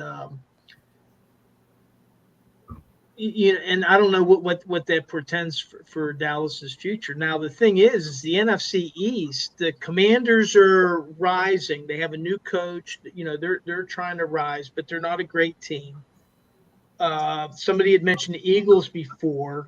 They've lost some key players. Are not as good as they were. And you got the Giants, and I'm not sure about that Brian Dable. And so, Dallas kind of benefits from what to me is kind of a weak division. Well, I think they've always benefited from that. It's always been either Philadelphia or Dallas. It's been a long time since the Commanders have really contended. I think. But I mean, that's going to be their road. I mean, they're going to benefit from that. So they may have a winning record, maybe in the playoffs. But what do they do once they get in the playoffs? Well, now I'm going to pose a question to you guys that's not really on here, but I've asked it before. If Dak is going to be a $60 million quarterback, let's say $55 million, does that make Brock Purdy the next $60 million quarterback next year when his contract is up, or when he goes in for his extension off that No, contract? no, not at all. Not at all. I think. I'm sorry. I'm just going to jump in and say some of what you're talking about is the next guy just keeps going, but then sometimes you have to acknowledge what a guy is, and what I believe Brock Purdy is a good quarterback in a really good system. And I don't know that San Francisco gives him more money than Patrick Mahomes, because they probably believe in their system they can find someone else to do it. And if somebody will give Brock Purdy, no, I'm sorry. I think there's still common sense somewhere in this league. I just think so. And the day Brock Purdy is making more than Patrick Mahomes, I might have to stop watching football. No, I said Dak. No. But you said will then Brock Purdy get even more than Dak? Was that the question? Yeah. No. He shouldn't get more than Dak. Dak shouldn't get more than Mahomes, but he probably will until Mahomes redoes his deal. But it should be a world where I just think San Francisco believes they have a system, and Brock fits their system. Yep. I don't know that Brock fits every system. He fits their system, but I don't know if he fits their system to the tune of $60 million per. So, because I think you can get somebody else. This is my opinion. What do you think, Mr. Scott? Well, sometimes it's like the pay doesn't equal performance. And that's the pay is. Look at Kirk Cousins. Gets the bag. One playoff win. Coming off a serious injury, Achilles, but yet and still gets huge money, guaranteed $100 million. So it's just Kirk Cousins has a decade of really good work, though. Kirk Cousins is really a decade good work. A decade of work. Is really good work. Really good work is really good work, but it's not. It's still one playoff win. I know, but I think his deal is only paying him 40-something, 42 or 43. The $100 million guarantee. Well, I'm just saying. And Minnesota's paying the rest, kind of like Pittsburgh. Yeah, everybody knows the former Redskins overpaid him because they mismanaged the franchise tag, and then you guys gave him a massive bag of money. He's a bank. We call him the banker for a reason. That's what I'm saying. You're not necessarily paid for performance. He went to Michigan State. He's a smart man. He went to Michigan State. My friends, is why he's number 2 all time on the SPQFI, the Sam Bradford Quarterback Finesse Index. Exactly. The namesake got the most. Don, what's your thoughts here? Is Brock Purdy the next $60 million quarterback, if not Dak? Well, not now, but let me tell you about Brock Purdy. And I've followed his career from years, but that dude, he has that little cute little face and kind of boyish, oh shucks, type personality. That dude's a stone cold killer. He's ice cold, man. And I'm telling you right now, underestimate him at your own peril, because he's a bad mofo. Let me tell you. I'd put him in the top 5 in the league as quarterbacks go. Oh, God. Yeah. Okay, top 5. All right. I'm telling you, he's. Here's what I will say. Do you want Josh Allen in your team or Brock Purdy? I think right now he's better than Josh Allen. I don't know about that, but okay. Well, we need to define certain things. Now we're getting absurd. Really as talented as Josh Allen, but he processes things. This is what makes Purdy special. When coaches go back and look, they're like, this kid's right, like 92.5% of the time on every decision he makes. When you look back at the tape and it's Josh Allen, even now he's right about 66% of the time on the decisions he makes. Yeah. So it depends on what you like in a quarterback. Obviously, if they get off the bus together, you say, which one of these guys you want to start your franchise with, you're going to have to think long and hard about not picking Josh Allen or Anthony Richardson or somebody that looks like that. But Brock Purdy, as he pointed out, yes, he looks like the paper boy. Yes, his arm is dead on average.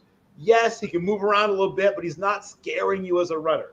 There's nothing about him physically he basically is this era's version of Bob Greasy, where you look at him and think, that guy's an NFL quarterback?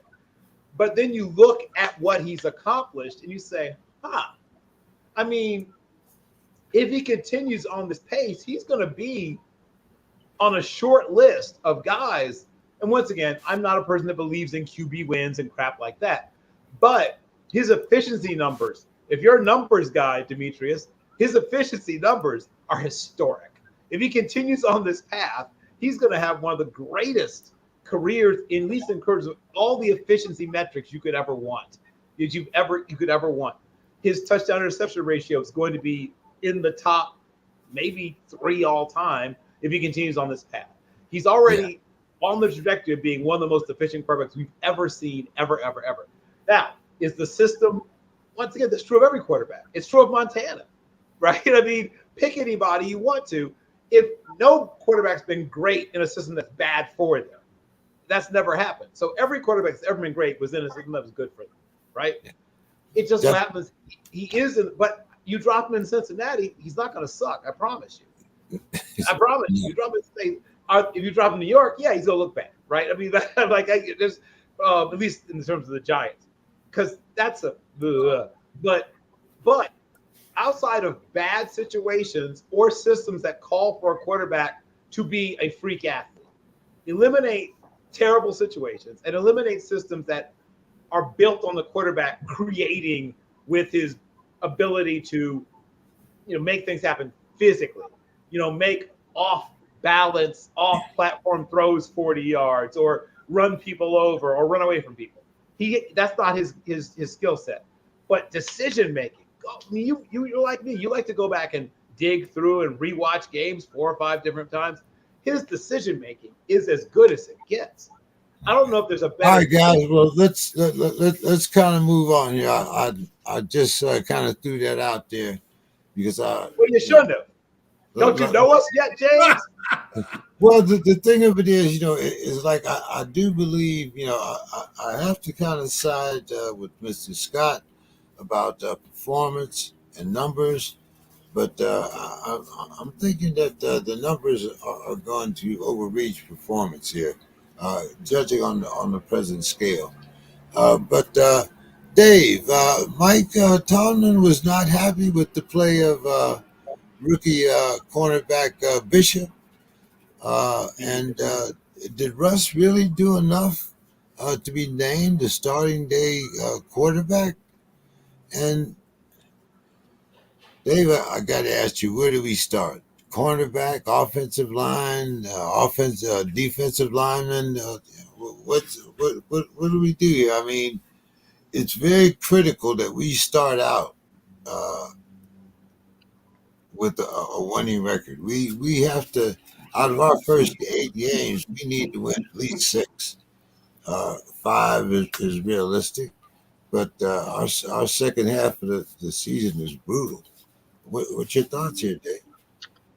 Well, you put out a lot out there, but first of all, I got to dispel something. Mike Tomlin never said that he was unhappy with Beanie Bishop's play. He did play him in the second half of the game, but that was because what he explained was that his lack of availability during practice. And then once he did start practicing, well, he hadn't practiced enough to bump up. And Graham, who did play in the first half, well, he was released, but Beanie Bishop wasn't. So that should tell you where Mike Tomlin holds Beanie Bishop. And then also, on Monday, he was reportedly working out with the number 1 team. But that said, he might not be the answer in the slot corner. They got some issues there. The thing about Russell Wilson, people have been trying to make a big thing, and even Mike Tomlin fed into it a little bit, kind of delaying the announcement of who was going to be starting. Anybody that follows the Steelers closely, anybody that's listened to Mike Tomlin talk, knew that Russell Wilson was the starting quarterback from day one. And the idea, like this third game, that they kept him in for one series, they finally, scored. And then took him out. And then that tells you right there, that's he didn't need to see anymore. That's his starter. He wanted an extended look at Justin Fields because Justin Fields may not be playing as much once the regular season starts. So I think that it was Russell Wilson's job all along. He had a little bit of a delay because of his injury, but week 1 it's going to be Russell Wilson. And maybe Tomlin was trolling Raheem Morris about whether he should be prepared for maybe some running packages for Justin Fields. So, maybe we'll get to see a little bit of Justin Fields in a limited way early in the season. But the bigger concern right now is that in their practice today, Isaac Solomolo, their starting left guard, had a pec injury. So he's probably out for at least, luckily he didn't need surgery. Otherwise, he would have been out for the season. But now they've lost their left guard for at least 4 games. They're saying that he's going to be out for at least a month. So right now, they got to make a decision. Is it Mason McCormick, who they just drafted, or is it Spencer Anderson, who's in his second year? Are they going to fill in for him, or are they going to look outside to bolster that offensive line? Because now you got a rookie, Zach Frazier, who's going to be the starting center. You got Broderick Jones, who's been underperforming. And so then, you may have Troy Fautanu, who was just drafted, coming off a knee injury that might have to start. And they may go back to Dan Moore at left tackle. So he was outperforming Broderick Jones. I mean, that's the bottom line. Broderick Jones. I outperformed Broderick Jones on the couch. I outperformed Broderick Jones on the couch. Yeah, he was just getting tossed aside. In the last game. So, the second preseason game. He played better in the third preseason game, but they were playing against the Lions backups. And so, yeah, he didn't dominate, but he wasn't giving up sacks. But they were playing against the Lions reserves at that point. So right now, to me, the biggest priority is they got to fix this offensive line, because if you don't have an offensive line, Russell Wilson is not going to survive very long. Justin Fields is more athletic and he's more mobile, but you're going to have a hard time. And then you have the gunner problem. You finally have a punter that can punt long consistently, but the other teams were having some big returns. So Cameron Johnston's net punting average was not as impressive as his gross punting average. So they got to find a gunner, which I'm sure that they're looking. Miles Boykin became available, so maybe they'll pick up somebody like that. And then you got the slot corner. Beanie Bishop's a great story, undrafted free agent, but again, a rookie. Are you going to trust him to be your main guy at nickel? I think that they want to use him, but not in a huge role like that. So, the Steelers right now, they're kind of hurting. And so I see them right now anywhere between a 7-10 and a 10-17. That's where they are. And one is because they're in a tough division. Baltimore's good, Cincinnati's good. Cleveland is in a little bit of disarray, but they still have a lot of strength on their roster. Defense is good. Yeah, but they lost Chubb for now. But still, they're in a tough division. They got a very tough thing. So I don't know what's going to happen in that Atlanta game. It's an important game. I was thinking that they had a good chance of winning it before, but they got to fix that offensive line. And we played the AFC West and the NFC North. No, don't play the North. I'd have to look at it. The Ravens play the 49ers, right? Yeah, they open against the 49ers. That's a So big game to open with. yeah, so we play the AFC, the NFC West, There you go. and who else? I thought we played that. Well, they're going to be playing the Cowboys this Yeah. year. So it's the NFC West and the NFC East that we're playing. Nope, not playing them both. you get one, and I know it's not the North. So I don't know your schedule though. So, but yeah, I know we. Well, Dave has just solidified my bet, James. So the bet is on. You know, it's just solidified. You're going to be a sub 500 team. The Vikings. That is not the bet.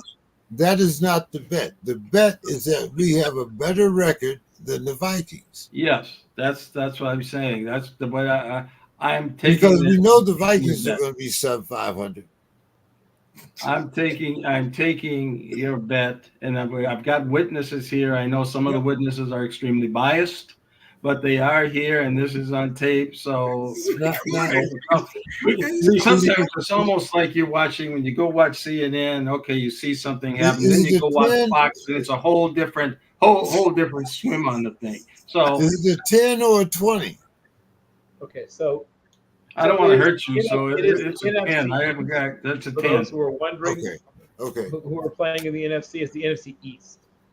Playing the East, James. Dallas Giants, Eagles. Yeah, that's what I thought. The East and we play the AFC West, right? I mean the NFC West. If the Ravens are playing the 49ers. That could be what they're doing is some of those games are based on the first place team plays the other first place team. Yeah. That's the first place schedule part. Okay. All right. Okay, understood. Let's start final thoughts here. Bill. Well, as has been pointed out, we are now at the time of year that we all have been waiting for, I mean, it seems like years, but it's actually been a few months. We are so conditioned, or at least I'll speak for myself, I am so conditioned to build so much of my life around the game of football that when it goes away, even though it's not gone that long, I do feel a void in my life. And this is, something that I don't do for a living. I mean, it's something I do because I am passionate and I love it. And I think about all those young and sometimes not so young men that have had their lives thrown into at least temporary disarray.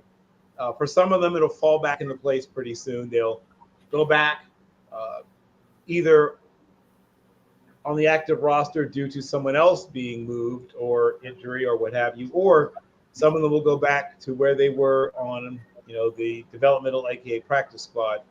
But for some of them, though they don't know it, they will never play professional football again. We talked about people who knowingly retire, right? William Stephen Belichick knew he was retiring when he retired. Well, to some extent knew he was retiring when he retired, though he was sort of pushed out the door, but still he must have seen it coming. It could not have been an entire shock. While for some of these young men who will never play another down of NFL football, some of them are 100% certain that they will play it again and are working on it, right? Conditioning themselves, eating and lifting and running and doing all the things you do to get ready, and it just won't happen again, though they don't know it yet. So I definitely think about, on this day at this time, this incredibly dynamic, exciting time to some extent where, people are finding the beginnings of their careers or being named starters or being named to active rosters. And like I said, it's even practice squad, but some of them, there's not enough spaces for all the people capable of playing professional football at the highest level. There are people who are very much capable of playing football at the very highest level, as well as anybody to some extent. I mean, better than most, right? Better than all but 1/10 of 1% of the people who play football. And despite that, because of the situation, because of a lot of things that go into whether or not you make a team, they will end up doing something else. They'll end up, as the commercial likes to say, going pro in something other than sports. And I think about young men that I've known, young men that I've covered, young men that I've followed. I remember a young man named Wyatt Geyer who was, I think, the best in his year, the best Division III defender in all of Division III football. He spent a little time in Bengals camp, looked really good in a couple of preseason games, and the numbers just didn't work out. He was at a couple other camps briefly and then became a deputy sheriff in Erlanger County, Kentucky. And I watched this kid extensively. And yes, I understand level of competition, blah, blah, blah. But you can't tell me, based on all the other guys I watched, and I watched hundreds and hundreds of guys, he couldn't have hung around for at least a little while as a 3-4 outside linebacker as a rotational player. There's guys no better than him that managed to carve out 6, 7, 8-year careers. But it just, like I said, situation, timing, all these things come into play. And for so many of these young men, it won't happen. And so my final thoughts are with these young men, some of them in their early 20s who unknowingly are going to be retired, whether they know it or not, from professional football. Dave, your final thoughts. Yeah. We often go talk about the owners and the players, and the owners are taking advantage of the players and the players' contracts, and it's kind of like a two-way thing. But I really see it, the NFL in sports in general. There's a third part. To me, there's a tripod there, and the third part are the fans. And after all, I mean that's who's paying at the end of the day for all this. And because they watch TV or they stream and all this kind of stuff. Well, ESPN made a proposal to the NFL to offer a single game package to watch all 17 games for $70. And I tell you, for me, I would jump all over that in a heartbeat because I really don't care about most of the other teams. I want to see the Steelers, and for $70, what a great deal. NFL turned it flat down. Just not enough money. And to me, the greed of the owners and the players, it makes me nauseous at times. It really does. To see what's transpiring, everybody, and it's both the owners and the players. It's the system. I don't blame people for trying to make as much money as they can, but sometimes it just the greed is too much. It reminds me of if you've ever been to a birthday party, a Latin birthday party where they had the piñata, where you're banging the donkey with the stick, and then it breaks open. And then and if they're not supervised, you have all these kids scrambling to get as much candy as they can. The bigger kids elbowing the little kids out of the way, and they're the ones that get the most candy. And I've never really liked, even as a kid, I never really liked it. This mad scramble. And so I just wish that both the owners and the players would take the fans into account and to try to make it more affordable for the everyday fans. And that's my final thought for the day. I know that it runs counter to the trends of everything: more money, more gambling money, more fantasy money, more this. But who's getting squeezed out are like the families. They can't go to games. They can't afford to go to the games. Companies are all buying, a lot of tickets. So anyway, that's my final thought. ESPN, I thought, had a great deal there. And if the NFL, if they thought anything about the fans, they would have taken that deal. Yeah. Well, $70. Come on, Dave. Yeah. They want at least triple that. Yeah. Don, your final thoughts. Final thoughts. Well, I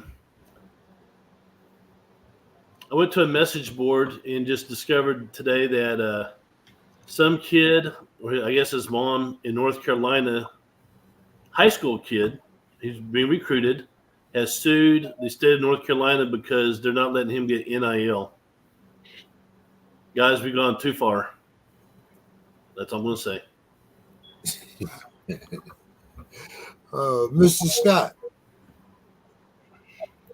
Well, I'll just kind of piggyback on what Dave was saying about the access, because they had taken the Twins, they just got back on this, what is it, Valley Sports or Diamond. So you actually could not see the games. And I mean, in the summertime, I mean, that's kind of my diversion, to watch baseball, to see the baseball games. And they were just not accessible. And so my son brings me this thing. He says, "Hey, Dad, here's a Fire Stick. You can do this." I'm like, well, okay. So I've got to go through this. And so I've still got it sitting up here. I suppose I'll try it. But now they've just put it back on. But it's just for the baseball is just for this year. And they've got to go back to the table. And it may not, or somebody else may have it. And then I saw something about Major League Baseball was going to take over for certain teams. And I think they already have for certain teams. Somehow baseball has taken over, but then you have to pay them. So it's just really, that was really frustrating to not be able to just turn on the Twins game and follow them. Even though I'm very upset with their manager, I don't think he knows what he's doing. He has no idea about lineups. I mean, he might have the catcher Ryan Jeffers bat first, Eddie Julian in cleanup. I mean, that bullpen is trash, but still they're a few games out. And then what about these closers? What about the different positions they just sent, now that they have the minor league system in St. Paul, they have a minor league team in St. Paul. So they just bus people back and forth to St. Paul. I mean, they'll bring him for one game, go back the next day, go back.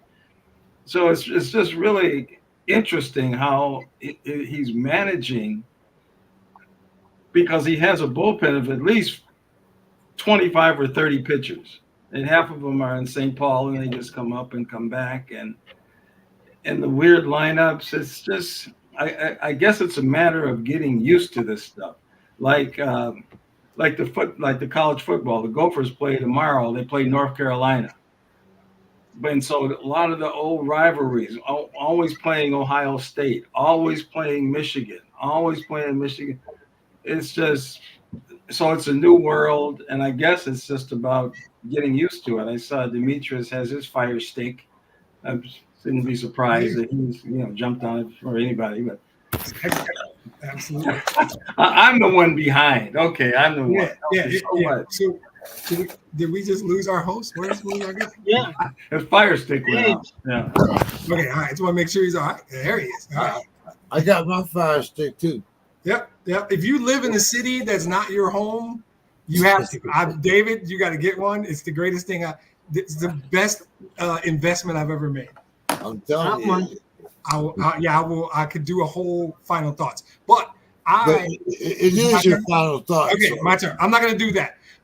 Every now and then, I just like to celebrate great players, especially old ones that I feel like people haven't acknowledged well and forgotten about.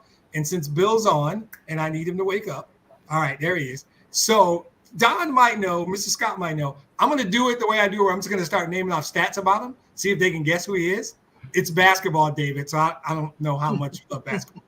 So, but I just came across his name earlier. I thought, I don't know if we acknowledge this guy. So just quickly, some of the stats. 9-time All-Star, 3-time ABA All-Star, hint. All anniversary team, 50th anniversary, 75th anniversary, happens to be a Detroit native, coolest nickname in the history of basketball, 4-time scoring champ, 5-time All-NBA first team. The term prolific scorer sounds like Dr. J was not quite. George The Gervin. term prolific scorer was probably come up for him. He was probably the one. So yeah, the Iceman. Yep. Good answer. Not the right one. So you hear about guys being unstoppable. If you take out his rookie season and his last season, he averaged 26 a game. That's got him ahead of Kareem, Larry Bird, who played in the same era, right? He's ahead of guys from now, like Steph Curry and Kobe, when they don't even play defense. He is 7th all time in field goal percentage, which is about making baskets for guards. That puts him ahead of Michael Jordan. And only John Stockton, who played 800 more games, really is close, right? If you normalize that data, take out these weird guys like Lewis Lloyd and Brad Davis, he's really top 5. Simply put, he got buckets. He got buckets when getting buckets used to be hard. Yes. And anybody want to guess? It's got to be the Iceman, right? Iceman. George I said Gervin.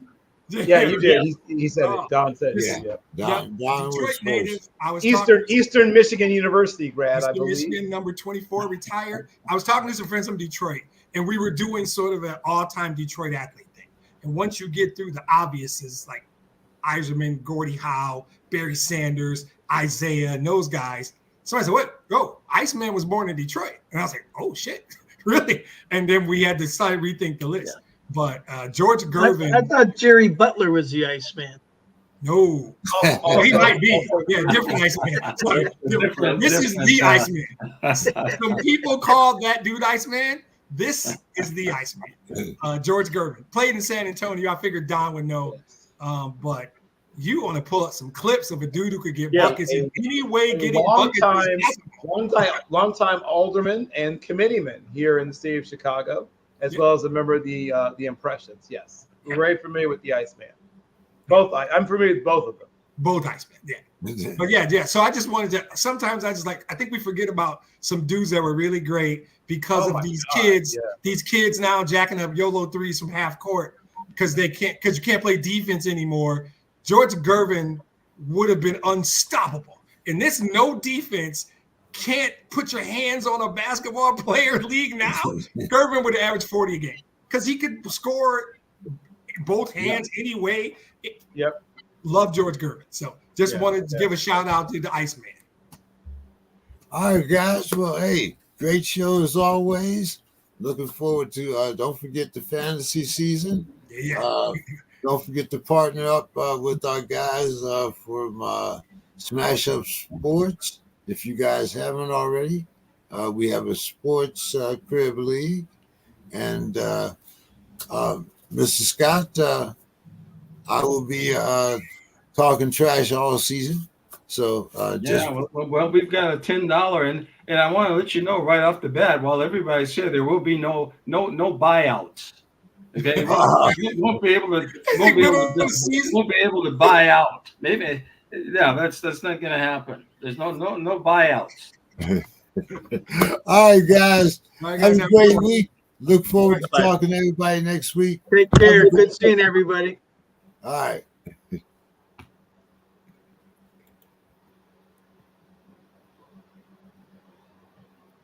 Bill, did you? Yep. Did I what?